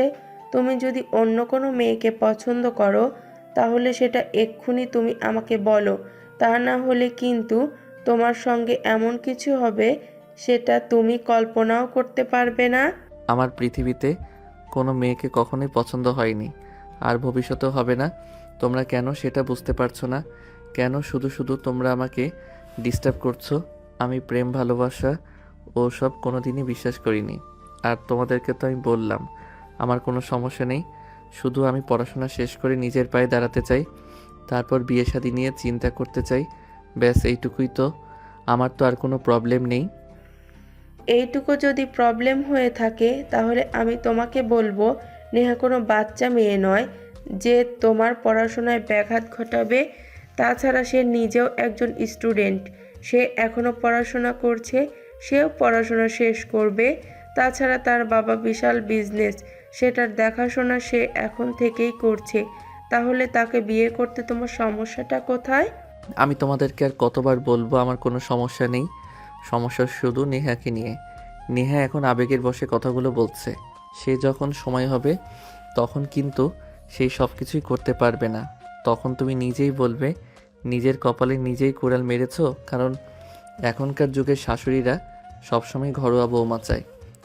ও আচ্ছা, তাহলে এতক্ষণে আমি ব্যাপারটা বুঝতে পেরেছি। তুই সংসার নিয়ে চিন্তা করছিস, আমি কিন্তু সেই সব চিন্তা একটুও করছি না। এখনকার যুগের মেয়েরা একটু স্বাধীনচেতা হয়, সেটা আমি খুব ভালো করেই জানি। সে সব কিছু তোর কষ্ট করে আমাকে শেখাতে হবে না। আমি খুব ভালো করেই জানি এখনকার মেয়েরা সংসার কর্মে নিপুণা হয়ে ওঠে না। হ্যাঁ, একদমই তাই। যখন তুমি চাইবে বৌমা তোমার সংসার সামলাক, কিন্তু বৌমা সেটা করতে পারবে না, তখন যে অশান্তিগুলো হবে সেগুলো আমি মেনে নিতে পারবো না। তাই আমি নেহাকে বিয়ে করব না। তাদের দুজনের মধ্যে এই কথাগুলো হচ্ছিল। তখনই রিমি এসে সেখানে উপস্থিত হয় আর তাদের কথা শুনে বলে, শোন ভাইয়া, কোনো কাজ কেউ মায়ের পেট থেকে শিখে আসে না। আমি তোর বোন, আমি কি এই বাড়ির কোনো দিনও নিজের প্লেট দিয়ে ভাত খেয়েছি? নিজের পরনের জামা কাপড়গুলো ধুয়েছি? তাই বলে কি আমি সংসার করব না? সংসার ছেড়ে পালিয়ে আসবো এমনটাই তুই চিন্তা করিস? না, তা কেন হবে? তুই একটা বাংলাদেশি মেয়ে, আর বাংলাদেশি মেয়েরা যথেষ্ট ম্যাচিউরড হয়। তারা যে কোনো পরিস্থিতির সঙ্গে নিজেকে মানিয়ে নিতে পারে। কিন্তু নেহাকে দেখে আমার সেটা মনে হয় না। হ্যাঁ, তোর সেটা মনে হয়, কিন্তু তুই বিয়েটা করতে চাইছিস না, কারণ তুই চাস না আমাদের সংসারে নতুন একজন মানুষ আসুক, আমরা একটু আনন্দ উল্লাস করি, ভালোভাবে বেঁচে থাকি। তাই তুই এরকম বলছিস আর এরকম করছিস। আমি খুব ভালোভাবেই বুঝতে পেরেছি তোরা আমার পেছনে এমনভাবে লেগেছিস যাতে আমি রাজি না হয়ে আর কোনো উপায় না পাই। ঠিক আছে, তোরা যখন এতই উঠে পড়ে লেগেছিস, তোদের যা ভালো মনে হয় তোরা তাই কর। আমি এদেরকে আর কোনো কিছুই বলবো না। তবে একটা কথা মনে রাখিস, যদি কখনো এইসব বিষয় নিয়ে কোনো ঝামেলা হয় তখন কিন্তু আমার কাছে তোরা কোনো সলিউশন পাবি না। নীলের এই কথা শুনে নীলের আম্মু অনেক খুশি হয় আর খুশিতে গদগদ হয়ে তিনি নীলকে বলেন, ঠিক আছে বাবা, তুই শুধু বিয়েতে রাজি হয়ে যা, তারপর বাকিটা আমরা সকলে সামলে নেব। তখন আর তোকে কিছুই বলবো না। ঠিক আছে, আমি রাজি। তোমরা সব কিছুর ব্যবস্থা করো, আব্বু আম্মুর সঙ্গে কথা বলো। এই বলে নীল নাস্তা করে ভার্সিটিতে বের হয়ে গেল। অপরদিকে নিহার আব্বু আম্মু দুদিন পর বাংলাদেশে আসলো। আজ তারা নীলদের বাড়িতে এসেছে। নীলের আম্মু তাদের জন্য অনেক রকম বাঙালি খাবার রান্না করেছে। নিহার আব্বু খাবার টেবিলে বসেই বলল, আহ, কি সুগন্ধ! কতদিন এরকম বাঙালিয়ানা খাবার খাওয়া হয় না। আজ মনে হয় অনেক বছর পর তৃপ্তি করে কিছু খেতে পারবো। তুমি এমন করে বলছো যেন আমি তোমাকে কোনো কিছুই রান্না করে খাওয়াই না, আর আমার খাবার এখনো টেস্ট নাই। আরে তুমি রেগে যাচ্ছ কেন? আসলে তোমাদের মহিলাদের এই একটাই সমস্যা, একজনের সামনে অন্য আরেকজনের প্রশংসা করা যাবে না। তাহলে খেলনা হাতে আমি কি তোমাকে একেবারে বলেছি তোমার খাবার যথেষ্ট সুস্বাদু নয়? তোমার খাবারও যথেষ্ট সুস্বাদু, কিন্তু আমরা আমেরিকায় বসে বসে এমন বাঙালিয়ানা খাবার তো কখনোই খেতে পারি না। তাই এই খাবারগুলো আমাদের কাছে অমৃত মনে হয়। হয়েছে হয়েছে, এখন আর আমাকে পাম দিতে হবে না। আমি তো এতক্ষণে সত্যিটা জেনে গেছি, তাহলে আর আমার সামনে মিথ্যা বলে কি লাভ বলো? আরে বাবা ঠিক আছে, এভাবে ঝগড়া করার কি আছে? আসলে আপনারা দেশের বাইরে থাকেন, সেখানে হয়তো বাঙালিয়ানা খাবার তেমন একটা চলে না, তাই হয়তো ভাবি বাঙালিয়ানা খাবার খুব একটা রান্না করে না। তাই বলে কি এই জন্য ঝগড়া করতে হবে নাকি? এখন থেকে তো আমরা আত্মীয় হতে চলেছি। এখন থেকে আপনি প্রায়ই বাঙালিয়ানা খাবার খেতে পারবেন, সমস্যা নেই। হ্যাঁ আব্বু, আন্টি একদম ঠিক কথাই বলেছে। আমরাও কিন্তু বাঙালিয়ানা খাবার খেতে খুবই ভালো লাগে। এই দেখো, আমি 1 সপ্তাহের মতো হবে বাংলাদেশে এসেছি। 1 সপ্তাহে মনে হয় আমার 2 কেজি ওয়েট বেড়ে গিয়েছে, কারণ বাঙালিয়ানা খাবারগুলো এতটাই সুস্বাদু যে খেতে বসতে শুধু খেতেই থাকি। সবাই মিলে গল্পগুজব করতে করতে খাওয়া দাওয়া শেষ হলো। আর এদিকে ড্রয়িং রুমে সবাই বসে গল্প করছিল। তখনই নীলের আম্মু বলল, সব কিছুই তো হলো, তবে বিয়েটা কি হচ্ছে নাকি সেটা তো এখনো বুঝতে পারলাম না। আপনারা প্লিজ কিছু বলুন, আমার তো আর সহ্য হচ্ছে না। কবে আমি আমার নেহামাকে আমার বাড়ির বৌমা করে আনবো? হ্যাঁ, আমিও তো এতক্ষণ ধরে সেটাই বলতে চাচ্ছিলাম। আসলে আপনার ছেলেকেও আমার খুব পছন্দ লেগেছে। তাছাড়া আমার মেয়ের পছন্দ বলে কথা কখনোই তো খারাপ হতে পারে না। আপনার চাইলে 2 দিনের মধ্যে আমরা বিয়ের কাজটা সেরে ফেলতে চাই। আসলে আমাকে তো আমেরিকায় ফিরে যেতে হবে। এখন তো আমার দায়িত্বটা আরও বেড়ে যাবে, কারণ এতদিন আমার মেয়ের ব্যবসা দেখাশোনা করতো, এখন তো আর মেয়ে পারবে না সেটা। সে ব্যাপারে আপনাকে কোনো চিন্তা করতে হবে না। নেহা আমাদের বাড়ির বউ হলে যখন তার যেখানে যাওয়ার ইচ্ছে করবে তখন সে সেখানেই যেতে পারবে। আমরা তাকে কখনোই কোনো কাজে বাধা দিব না। আলহামদুলিল্লাহ, আপনার কথা শুনে আমি অনেক খুশি হয়েছি। আপনার এই কথাটা যেন সারা জীবন চলমান থাকে, কারণ বিয়ের আগে মানুষ অনেক কথাই বলে, কিন্তু যখন একটা সম্পর্ক তৈরি হয়ে যায় তখন আর সেসব কথার কোনো ভ্যালু থাকে না। কিন্তু আমি যেটা বলি সেটাই করি।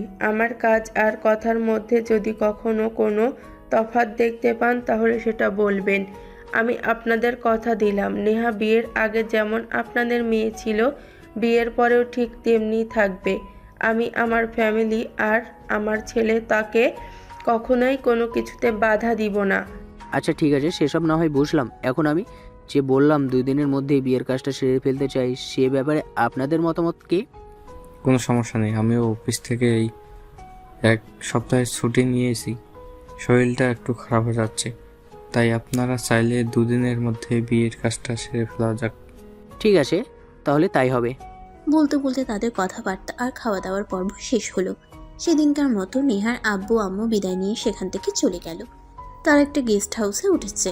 আসলে তারা যখন বাংলাদেশ থেকে চলে গিয়েছিল, তাদের জায়গা জমি যা ছিল সব কিছু বিক্রি করে দিয়ে চলে গেছিল।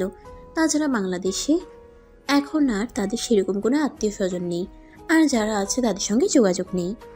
এই বিষয়টা নীলের পরিবারে জানাজানি হলে নীলের আম্মু তাদের বলে, দেখুন, আপনারা যদি কিছু মনে না করেন তাহলে আমি আপনাদের একটা কথা বলতে চাই। হ্যাঁ বলুন না, কি বলবেন? আমরা কিছু মনে করব না। আসলে আমি চাই বিয়েটা আমাদের বাড়িতেই হোক। আর বিয়েটা যেহেতু আমরা ঘরোয়াভাবে করছি, তাই আমি চাই আপনারা নেহা মামুনিকে নিয়ে আজকেই আমাদের বাড়িতে চলে আসুন। আর কালকে তো বিয়ের সমস্ত নিয়ম আচার আমাদের বাড়িতেই করা হোক। কিন্তু এটা তো ভালো দেখায় না। বিয়ের আগে মেয়েরা তো শ্বশুরবাড়ি যায় না। সেরকম কোনো নিয়ম নেই। আগে এগুলো মানুষ বলতো, কিন্তু এখন আর মানুষ সেইভাবে বিশ্বাস করে না। এখন যুগ আপডেট হয়েছে, সবাই এখন আধুনিকভাবে চলাফেরা করে। তাই আপনারা আজকেই নেহাকে নিয়ে আমাদের বাড়িতে চলে আসুন। আচ্ছা ঠিক আছে, আমি নিহার আব্বুর সঙ্গে কথা বলে তারপর আসছি। তারপর সেদিন বিকালবেলা নেহা তার ফ্যামিলি সহ নীলদের বাড়িতে চলে আসে। আর পরের দিন ওই বাড়িতেই তাদের বিয়ের সমস্ত আয়োজন করা হয়। আশেপাশের মানুষজন একটু অবাকই ছিল। তারা এই প্রথমবার দেখলো ছেলে মেয়ে এক বাড়িতেই থাকছে আর সে বাড়িতেই তাদের বিয়ে হচ্ছে। কিন্তু তার পরিবারে সে ব্যাপারে কোনো মাথা ব্যথা নেই। কে কি বললো না বললো সেসব নিয়ে তারা একটু চিন্তা করে না। যাই হোক, চলুন তারপর কি হয় দেখা যাক। নীল আর নেহার বিয়ের কাজ সম্পন্ন হলো। ঘরোয়াভাবে খুব কাছের আত্মীয় স্বজনদেরকে বাড়িতেই আপ্যায়নের ব্যবস্থা করা হয়। খাওয়া দাওয়ার পর্ব শেষ হলে সবাই নিজেদের মতো নিজেদের বাড়িতে চলে গেল। আর এদিকে রিমি তার বন্ধুদের নিয়ে নীলের জন্য বাসর ঘর সাজানোর ব্যবস্থা করছিল। তখনই নীল সেখানে আসে। কি ব্যাপার রিমি, কি হচ্ছে? এসব তোকে কে বলেছে এসব ফালতু কাজকর্ম করতে? আমাকে কেউ বলতে যাবে কেন? আমার ইচ্ছে হয়েছিল তাই করেছি। কেন, তোর কোনো সমস্যা আছে নাকি? তোর কোনো সমস্যা থাকলেও আমার তাতে কোনো আপত্তি নেই, কারণ তুই আমার একমাত্র ভাই বলে কথা। অনেক ইচ্ছে ছিল তোকে ধুমধামের সঙ্গে বিয়ে দেব, কিন্তু যেহেতু নেহার ফ্যামিলিগত সমস্যা আছে, তারা আমেরিকায় চলে যাবে তাদের বিজনেসের কাজে, তাই তো সেটা হয়ে উঠলো না। তাই বলে কি আনন্দ একটুকু করব না? তার জন্যই তো আমি তোর জন্য নিজের হাতে বাসর ঘরটা সাজাচ্ছি। আর অবশ্যই কিন্তু তার জন্য আমার একটা ভালো পেমেন্ট পাওয়া চাই। এই সব কিছু তো করছিস আমার বাবার টাকায়, তাহলে আবার আমি তোকে পেমেন্ট দিতে যাব কেন? আমার কি মাথা খারাপ হয়েছে নাকি? শোন, এসব ফালতু কাজকর্ম আমাকে দেখাতে আসিস না। শোন ভাইয়া, এখন কিন্তু একদম বেশি বেশি হয়ে যাচ্ছে, বলে দিলাম। তুই কিন্তু আমাদের সবাইকে ইনসাল্ট করছিস। এটা কিন্তু তোর কাছ থেকে আমরা কেউই আশা করি নাই, কারণ তুই আমাদের একমাত্র ভাই। তোর বিয়েতে যদি একটু আনন্দ করতে না পারি, তাহলে কবে আনন্দ করব বল? ঠিক আছে, যা ইচ্ছে কর, কিন্তু আমি তোদের 500 টাকার বেশি দিতে পারবো না, এটা মাথায় রাখিস। তারপর কিন্তু আবার বলবি না আমি কিপটেমি করি। থাক ভাই, তোকে আমাদের কোনো পেমেন্ট করতে হবে না। আমরা চাই না তোর টাকা। তোর টাকা তুই তোর কাছে রাখ, আমাদের কোনো টাকা লাগবে না। নীল তখন কোনো কথা না বলে সেখান থেকে চলে গেল। আর এদিকে রিমি তার বন্ধুদের নিয়ে ঘর সাজানোর কাজ শেষ করলো। তারপর সে তার বোনদের নিয়ে সেখান থেকে চলে গেল আর নেহাকে একটু সাজুগুজু করিয়ে নীলের রুমে পৌঁছে দিল। নেহা এমনিতেই যথেষ্ট সুন্দরী, তাকে খুব বেশি সাজুগুজু করতে হয় না। তবুও আজ যেহেতু তার বিয়ে, তাই তো তার এই দিনটাকে একটু স্পেশালি করার প্রয়োজন আছে। তাই রিমি নেহাকে অল্প একটু সাজিয়েছে, তবে এই অল্প সাজেই নেহাকে আরও অপরূপ করে তুলেছে। নেহাকে একদম আকাশের পরীদের মতোই সুন্দর লাগছিল। যে একবার নেহার দিকে তাকাবে, তার বারবার তাকাতে মন চাইবে, চোখ ফেরাতেই ইচ্ছে করবে না। রিমি নেহাকে রুমে পৌঁছে দিয়ে সেখান থেকে চলে যাচ্ছিল, তখনই নীল সেখানে আসলো আর রিমিকে বলল, কি ব্যাপার, কি হলো? তুই তোর পেমেন্ট না নিয়ে চলে যাচ্ছিস কেন? তুই না বললি তোর পেমেন্ট চাই? হ্যাঁ চেয়েছিলাম, কিন্তু তুই তো বলে দিয়েছিস 500 টাকার বেশি দিতে পারবি না। 500 টাকা দিয়ে আজকাল 2 প্লেট ফুচকাও খাওয়া যায় না। তাহলে তোর কাছ থেকে 500 টাকা নিয়ে কি করব? দরকার নেই তোর টাকা, তোর টাকা তোর কাছেই থাক। আরে বোন, আমার রাগ করছিস কেন? এই নে তোর পেমেন্ট, এখানে পুরো 50,000 টাকা আছে। তুই তোর বন্ধুদের নিয়ে আনন্দ উল্লাস কর, আর এদিকে আমাকে একটু দয়া করে তাড়াতাড়ি আমার বউটার কাছে যেতে দে। ও মাই গড, মাইয়া তুই সত্যি অনেক ভালো, ধন্যবাদ তোকে। যা তাড়াতাড়ি, ভাবি তোর জন্য অপেক্ষা করছে। এই বলে রিমি সেখান থেকে চলে গেল। আর এদিকে নীল ঘরে প্রবেশ করেই রুমের দরজাটা সঙ্গে সঙ্গেই লাগিয়ে দিল। তখনই নেহা বিছানা থেকে নেমে প্রথমে নীলকে সালাম করলো, আর তারপর জিজ্ঞাসা করলো, কি ব্যাপার, তুমি রুমে ঢুকেই আগে দরজাটা কেন বন্ধ করলে? সেটা বলবে আমাকে? আজ আমাদের বাসর রাত, সেটা মনে হয় তুমি ভুলে গেছো, তাই না? আর নয়তো কি বাসর রাতে আমরা যা যা করব সেই সব কিছুই বাইরের মানুষকে দেখানোর ইচ্ছে আছে তোমার? বলো তো শুনি। এসব তুমি কি বলছো? আমি তো কিছুই বুঝতে পারছি না। তোমার কি মাথা খারাপ হয়ে গেছে নাকি যে উল্টাপাল্টা কথা বলছো? আমাদের বাসর রাত, সেটা আমি খুব ভালো করেই জানি। আর আমরা আমাদের গোপন কাজকর্ম অন্য মানুষকে দেখাতে যাব কেন বলো তো? না, এই যে আমি রুমে প্রবেশ করা মাত্রই তুমি আমাকে জিজ্ঞাসা করলে আমি রুমের দরজা কেন বন্ধ করলাম, তাহলে আমি আর কি বলবো বলো আমাকে? না, আসলে তুমি রুমে ঢুকে সঙ্গে সঙ্গে দরজাটা বন্ধ করলে, তাই তো আমি বললাম। তাই জন্য কি তুমি আবার এভাবে বলবে নাকি? আচ্ছা ঠিক আছে, বাদ দাও সেসব কথা। এখন আগে ফ্রেশ হয়ে অজু করে আসো। আজ তো আমাদের জীবনের নতুন অধ্যায়ের সূচনা হতে চলেছে, তাই নতুন অধ্যায়টা ভালোভাবেই শুরু করা যাক। নামাজ পড়ে আল্লাহর কাছে দোয়া করে জীবনের নতুন অধ্যায়টা শুরু করতে চাই। ঠিক আছে, তুমি 10 মিনিট বসো, আমি ড্রেস চেঞ্জ করে অজু করে আসছি। এই বলে নেহা ড্রেস চেঞ্জ করতে ওয়াশরুমে চলে যায়। তারপর ফ্রেশ হয়ে উজু করে আসে আর নীলকে বলে, আমি অজু করে এসেছি, তুমি অজু করে এসো। তারপর দুজনে একসঙ্গে 2 রাকাত নফল নামাজ পড়বো আর আল্লাহর নাম নিয়েই আমাদের নতুন জীবনের পদার্পণ করব। আমার অজু আছে, চলো দুজনে একসঙ্গে নামাজটা পড়ে নেই। এই বলে নীল আর নেহা দুজনে দুটো জায়নামাজ বিছিয়ে নামাজে দাঁড়িয়ে পড়ল। আর নামাজও শেষ হতেই নীল বলল, আজ তো আমাদের নতুন জীবনের প্রথম দিন, তো কোনো প্ল্যান আছে নাকি তোমার? কিসের প্ল্যান, কিসের কথা বলছো? আমি তো কিছুই বুঝতে পারছি না। দয়া করে যদি একটু খুলে বলতে তাহলে বুঝতে সুবিধা হতো। আমি তো তোমাকে এটাই বলতে চাইছি যে অনেক মেয়েরাই তো আছে বিয়ের সাথে সাথেই বাচ্চা নিতে চায়, আর অনেকেই তো আছে বিয়ের 10 বছর চলে গেলেও বাচ্চা নিতে চায় না। তো তোমার বেলায় কি হবে সেটাই জানতে চাইছি আর কি। কে কি করে আর কে কি না করে সেসব জেনে বা শুনে আমার তো কোনো লাভ নেই। আমি যেটা করব সেটাই তো আমার ভাবা উচিত। দেখো, আমাদের নতুন বিয়ে হয়েছে, সেটা যেমন ঠিক এটাও এমন ঠিক যে তুমি আমি দুজনেই এখনো স্টুডেন্ট। আমরা পড়াশোনা শেষ করে তারপর নিজেদেরকে একটু সময় দেই, তারপর না হয় বাচ্চা কাচ্চা নেওয়া যাবে। হ্যাঁ, তুমি একদম সঠিক সিদ্ধান্ত নিয়েছো। আমিও মনে মনে সেরকমটাই ভেবেছিলাম। আমাদের উচিত আগে নিজেদেরকে একটু সময় দেওয়া, নিজেরা ভালোভাবে তৈরি হওয়া, তারপর বাচ্চা কাচ্চা নিয়ে চিন্তা করা। আর যদি আমরা জীবনের প্রথমেই বাচ্চা কাচ্চা নিয়ে নেই তাহলে তো আমরা নিজেদেরকে একটু সময় দিতে পারবো না। যদি আমরা নিজেদের মধ্যে ভালো একটা বন্ডিং তৈরি করতে না পারি তাহলে আবার কিসের ভালো লাগা আর কিসের ভালোবাসা? জীবনটাই তো তেজপাতা হয়ে যাবে। হ্যাঁ, তুমি একদম ঠিক কথাই বলেছ। কিন্তু আজ আমাদের বাসর রাত, আজ তো আমাদের একটু ভালোবাসা আদান প্রদান করতেই হবে। তা না হলে তো ভালোবাসা জানলা দিয়ে পালিয়ে যাবে। কারণ বাসর রাত যে ভালোবাসা প্রকাশ না পায়, সেই ভালোবাসা সারা জীবনে কোথাও খুঁজে পাওয়া যায় না। হ্যাঁ মাই ডিয়ার বউটা, তুমি একদম ঠিক বলেছ। আজ আমাদের বাসর রাত, আজ দুজনের জীবনের নতুন একটা অধ্যায়ের সূচনা হতে চলেছে। তাই তো আমরা দুজন দুজনকে সম্মান দিব আর ভালোবাসায় দুজনের জীবনটাকে পরিপূর্ণ করে তুলব। এই বলে দুজন জায়নামাজ থেকে উঠে যায়। জায়নামাজ গুছিয়ে রেখে তারপর বিছানার কাছে চলে গেল এবং ড্রেসিং টেবিলের উপরে রাখা দুধের গ্লাসটা নেহা নীলের দিকে এগিয়ে দেয়। নীল দুধটা খেয়ে তারপর পাশেই রাখা ছিল মিষ্টির বাটি, সেখান থেকে একটা মিষ্টি নেহার মুখের দিকে এগিয়ে দিয়ে বলে, আমাদের সুখময় মিষ্টি জীবনটা না হয় একটু মিষ্টি দিয়েই শুরু করা যাক। কিন্তু আমি তো ডায়েটে আছি, আমি তো একদমই মিষ্টি খাই না। I am so sorry. Sorry বললে হবে না ম্যাডাম, আজ আপনাকে মিষ্টি খেতেই হবে। কারণ আজ তো একটা নতুন অধ্যায়ের সূচনা হতে চলেছে। আর আমরা যখন কোনো ভালো কাজ করি তখন আমরা মিষ্টি মুখ করি। সো আজ কোনো কথায় কাজ হবে না, আজ আপনাকে মিষ্টি খেতেই হবে।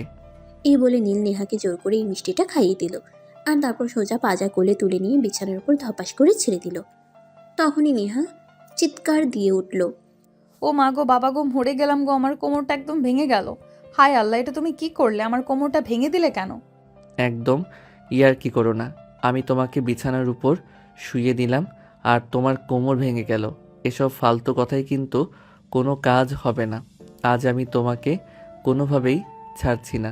আজ আমি আমার ভালোবাসা সুদে আসলে গুনে নেব। ওরে বাবা, আজ এত ভালোবাসা কোথা থেকে উতলে উতলে পড়ছে। সেদিন তো তুমি আমাকে বিয়েই করতে চাইছিলে না। তোমার আম্মু আর তোমার পরিবারের লোকজন তোমাকে কত জোর জবরদস্তি করে বিয়েতে রাজি করালো, আর এখন কিনা বলছো তুমি তোমার ভালোবাসা সুদে আসলে গুনে নেবে? হ্যাঁ, চাইছিলাম না। তখন আমি পড়াশোনা নিয়ে ব্যস্ত থাকতে চাইছিলাম। ভেবেছিলাম পড়াশোনা ছেড়ে দিয়ে বিয়ে করলে পড়াশোনা তো আর হয়ে উঠবে না। কিন্তু আমার ফ্যামিলির লোকজন আমাকে তো চিন্তা করতেই দিল না। তারা তো জোর করেই তোমার সঙ্গে আমাকে বিয়ে করাতে চাইলো। আর তাদের বিরুদ্ধে গিয়ে কথা বলার সাহস যেহেতু আমার নেই, তাই তো আর সেটা হয়ে উঠল না। বাধ্য হয়ে তোমাকে বিয়ে করতে হলো। হ্যাঁ, তবে একটা কথা খুব ভালো করে মাথায় ঢুকিয়ে নাও, এতদিন যা কিছু হয়েছে তোমার ইচ্ছেই হয়েছে, কিন্তু এখন আর তোমার ইচ্ছায় কোনো কিছুই হবে না। এখন বাড়িতে শুধুমাত্র আমার কথা চলবে, শুধুমাত্র আমার কথাই হবে। ওরে বাবা রে বাবা, এখন তো মনে হচ্ছে আমাকে বুঝে শুনে পা ফেলতে হবে, তা না হলে কখন জানি স্লিপ খেয়ে পড়ে যায়। যাই হোক, এসব ফালতু আলোচনা করে সময় নষ্ট করবার মতো ছেলে কিন্তু আমি নই ম্যাডাম। আপনি আমার টাইম নষ্ট করার জন্য এইসব ফালতু আলোচনা করছেন, তাই তো। কিন্তু সেসব করে কোনো লাভ হবে না ম্যাডাম। আমি আবার কেন তোমার সঙ্গে ফালতু আলোচনা করতে যাব? আমার কি খেয়ে দেয়ে কোনো কাজ নেই নাকি যে আমি তোমার মতো ছেলের সঙ্গে ফালতু আলোচনা করব? আমি যথেষ্ট কর্মঠ একটা মেয়ে, আমার কাছে সময়ের অনেক দাম আছে। আমি সময়কে অনেক মূল্য দিয়ে থাকি, তাই তো জীবনের সফলতার দ্বার প্রান্তে পৌঁছে গেছি। হ্যাঁ, আর সেই জন্যই তো বাসর রাতে বসে এসব গল্পগুজব করছো, তাই না? জীবনে কি কখনো দেখেছো কেউ বাসর রাতে এসব কথাবার্তা নিয়ে আলোচনা করে? ওরে আল্লাহ, আমি আবার কি করলাম? আমি তো তোমার সঙ্গে তোমার কথার উত্তর দিচ্ছিলাম। এখানে তো আমি আমার নিজের কোনো দোষ দেখতে পাচ্ছি না। তাহলে তুমি কেন আমায় দোষারোপ করছো? হয়েছে ম্যাডাম, থাক। আর প্যাচাল পারবার কোনো প্রয়োজন নেই। এখন চলুন শুরু করা যাক। এই বলে নীল নেহার উপর শুয়ে পড়ল আর নেহাকে ভালোবাসার আলিঙ্গন করতে থাকলো। অপরদিকে নেহাও তার সঙ্গে সঙ্গে রেসপন্স করছিল। দুজনেই কিছু সময়ের মতোই ভালোবাসার মহাসমুদ্রে ডুবে গেল। এরপর কেটে গেল 1 বছর। দুজনে খুব ভালোভাবে সুন্দর করে সংসার করছে, কিন্তু সমস্যা হলো একটাই, নেহার বাবার ব্যবসার কাজে নেহাকে মাঝে মধ্যেই আমেরিকায় চলে যেতে হয়, আর সেখানে বেশ কিছুদিন অবস্থান করতে হয়। সেটাই নীলের ভালো লাগছিল না, তাই সে নেহাকে বলে, নেহা, আমি জানি কথাটা বললে তুমি খুবই কষ্ট পাবে, কিন্তু আমি না বলে উপায় পাচ্ছি না, জানো? আমি তোমাকে ছাড়া একটু থাকতে পারি না। আমার খুব কষ্ট হয়। হ্যাঁ, সেটা আমি জানি আর খুব ভালোভাবেই বুঝতে পারি, কিন্তু কি করব বলো? আমার বাবার তো আর কোনো সন্তান নেই। আমার বাবার দেখাশোনা করার জন্য তো শুধু আমিই রয়েছি। তাহলে আমি যদি বাবা মায়ের দেখাশোনা না করি তাহলে কে করবে বলো? তাছাড়া বাবার ব্যবসার একমাত্র উত্তরাধিকারী হলাম আমি। সব কিছু তো আমারই থাকবে। সেই সব কিছু যদি আমি গুছিয়ে না রাখি তাহলে কে রাখবে বলো? দেখো নেহা, আমার বাবার যথেষ্ট সহায় সম্পত্তি রয়েছে। তোমার বাবার সম্পত্তি দিয়ে আমাদের চলতে হবে, সেরকমটা কিন্তু নয়। তাই আমি তোমাকে বলছি, প্লিজ তুমি আমাকে একটু সময় দাও, কারণ আমি তো তোমায় খুব বেশি ভালোবাসি। তোমায় ছাড়া থাকতে আমার খুব কষ্ট হয়। Please try to understand.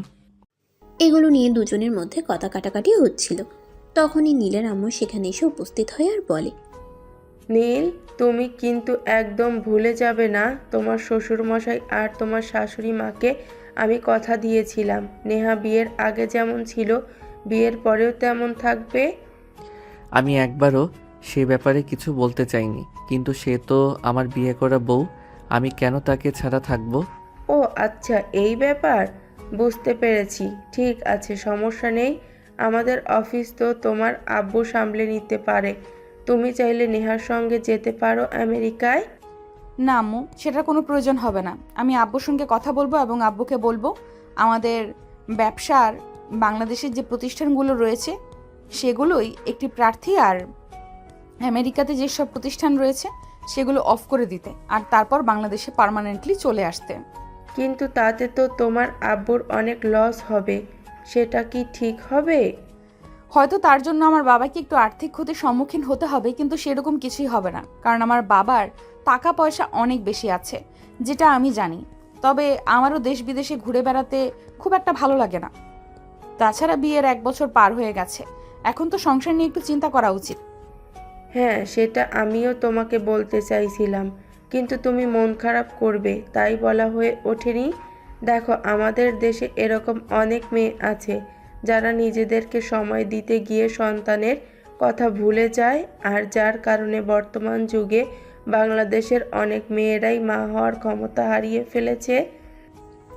হ্যাঁ আন্টি, সেজন্যই আমি চিন্তা করেছি আব্বুর সঙ্গে কথা বলবো এবং যত দ্রুত সম্ভব আমেরিকার সমস্ত বিজনেস বাংলাদেশে নিয়ে আসার চেষ্টা করব।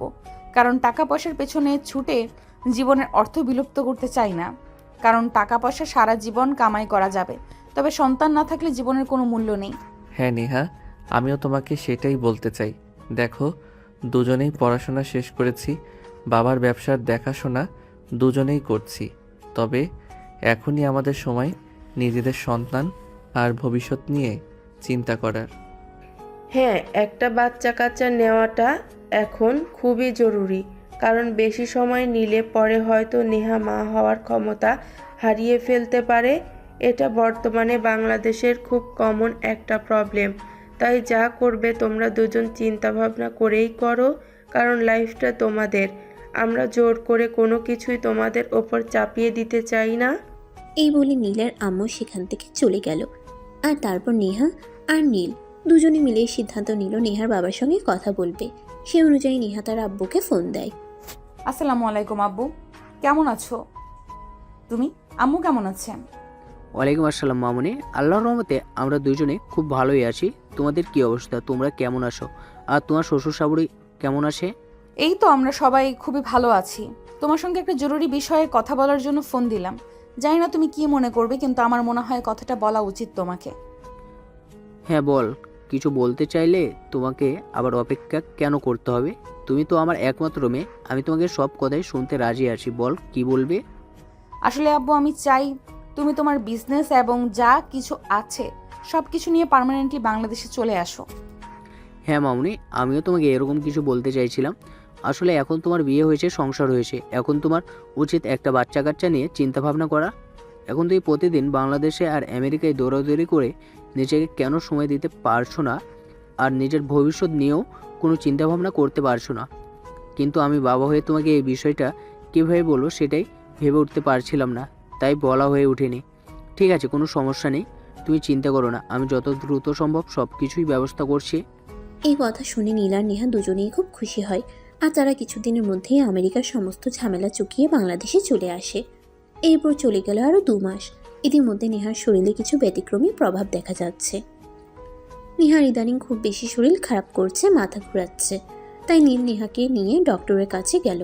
ডক্টর নেহাকে কিছু টেস্ট করাতে বলল, আর টেস্টের রিপোর্ট আসলে নীল আর নেহা জানতে পারলো নেহা প্রেগনেন্ট। এই খবরটা শুনে নীল আর নেহা দুজনেই অনেক খুশি হলো, আর সঙ্গে সঙ্গেই তারা ক্লিনিক থেকে বের হয়ে একটা মিষ্টির দোকানে চলে গেল। সেখান থেকে তারা অনেকগুলো মিষ্টি নিয়ে নেহা মা হওয়ার আনন্দে সারা এলাকায় মিষ্টি বিতরণ করলো। আর তারপর তারা পাশে আসলো। বাসায় আসতে না আসতেই রিমি নেহাকে জড়িয়ে ধরে চিৎকার করে বলতে লাগলো, ভাবি, তুমি জানো আজ আমাদের সবার জীবনের সবচেয়ে খুশির একটা দিন। আমাদের পরিবারে নতুন মেহমান আসতে চলেছে। জানো না তুমি আমাদেরকে কত বড় একটা উপহার দিতে চলেছো? আমাদের গোটা পরিবার তোমার কাছে কৃতজ্ঞ। আরে এটা এমন কি, মা হওয়াটা আমার জন্য খুব জরুরি ছিল। তুমি জানো না তোমরা কতটা খুশি হয়েছো। তার চাইতে আমি বেশি খুশি হয়েছি, কারণ একটা মায়ের কাছে তার সন্তানের আগমনের বার্তাটা কতটা খুশির সেটা যখন তুমি মা হবে তখন বুঝতে পারবে। হ্যাঁ মামুনি, তুমি একদম ঠিক কথাই বলেছ। মা হওয়া ছাড়া কখনোই মায়ের অনুভূতি বোঝা যায় না। তোমাকে অসংখ্য ধন্যবাদ আমাদের নতুন মেহমান আসার খবরটা দেওয়ার জন্য। তবে হ্যাঁ, আরেকটা কথা, আজ থেকে কিন্তু তোমার কোনো কাজ করা চলবে না, না তো ব্যবসা আর না তো বাড়িতে সব কিছু আমরা সকলে সামলে নিব। তুমি এখন থেকে ফুল রেস্টে থাকবে। তোমার পেটে আমাদের পরিবারের নতুন সদস্য আসতে চলেছে।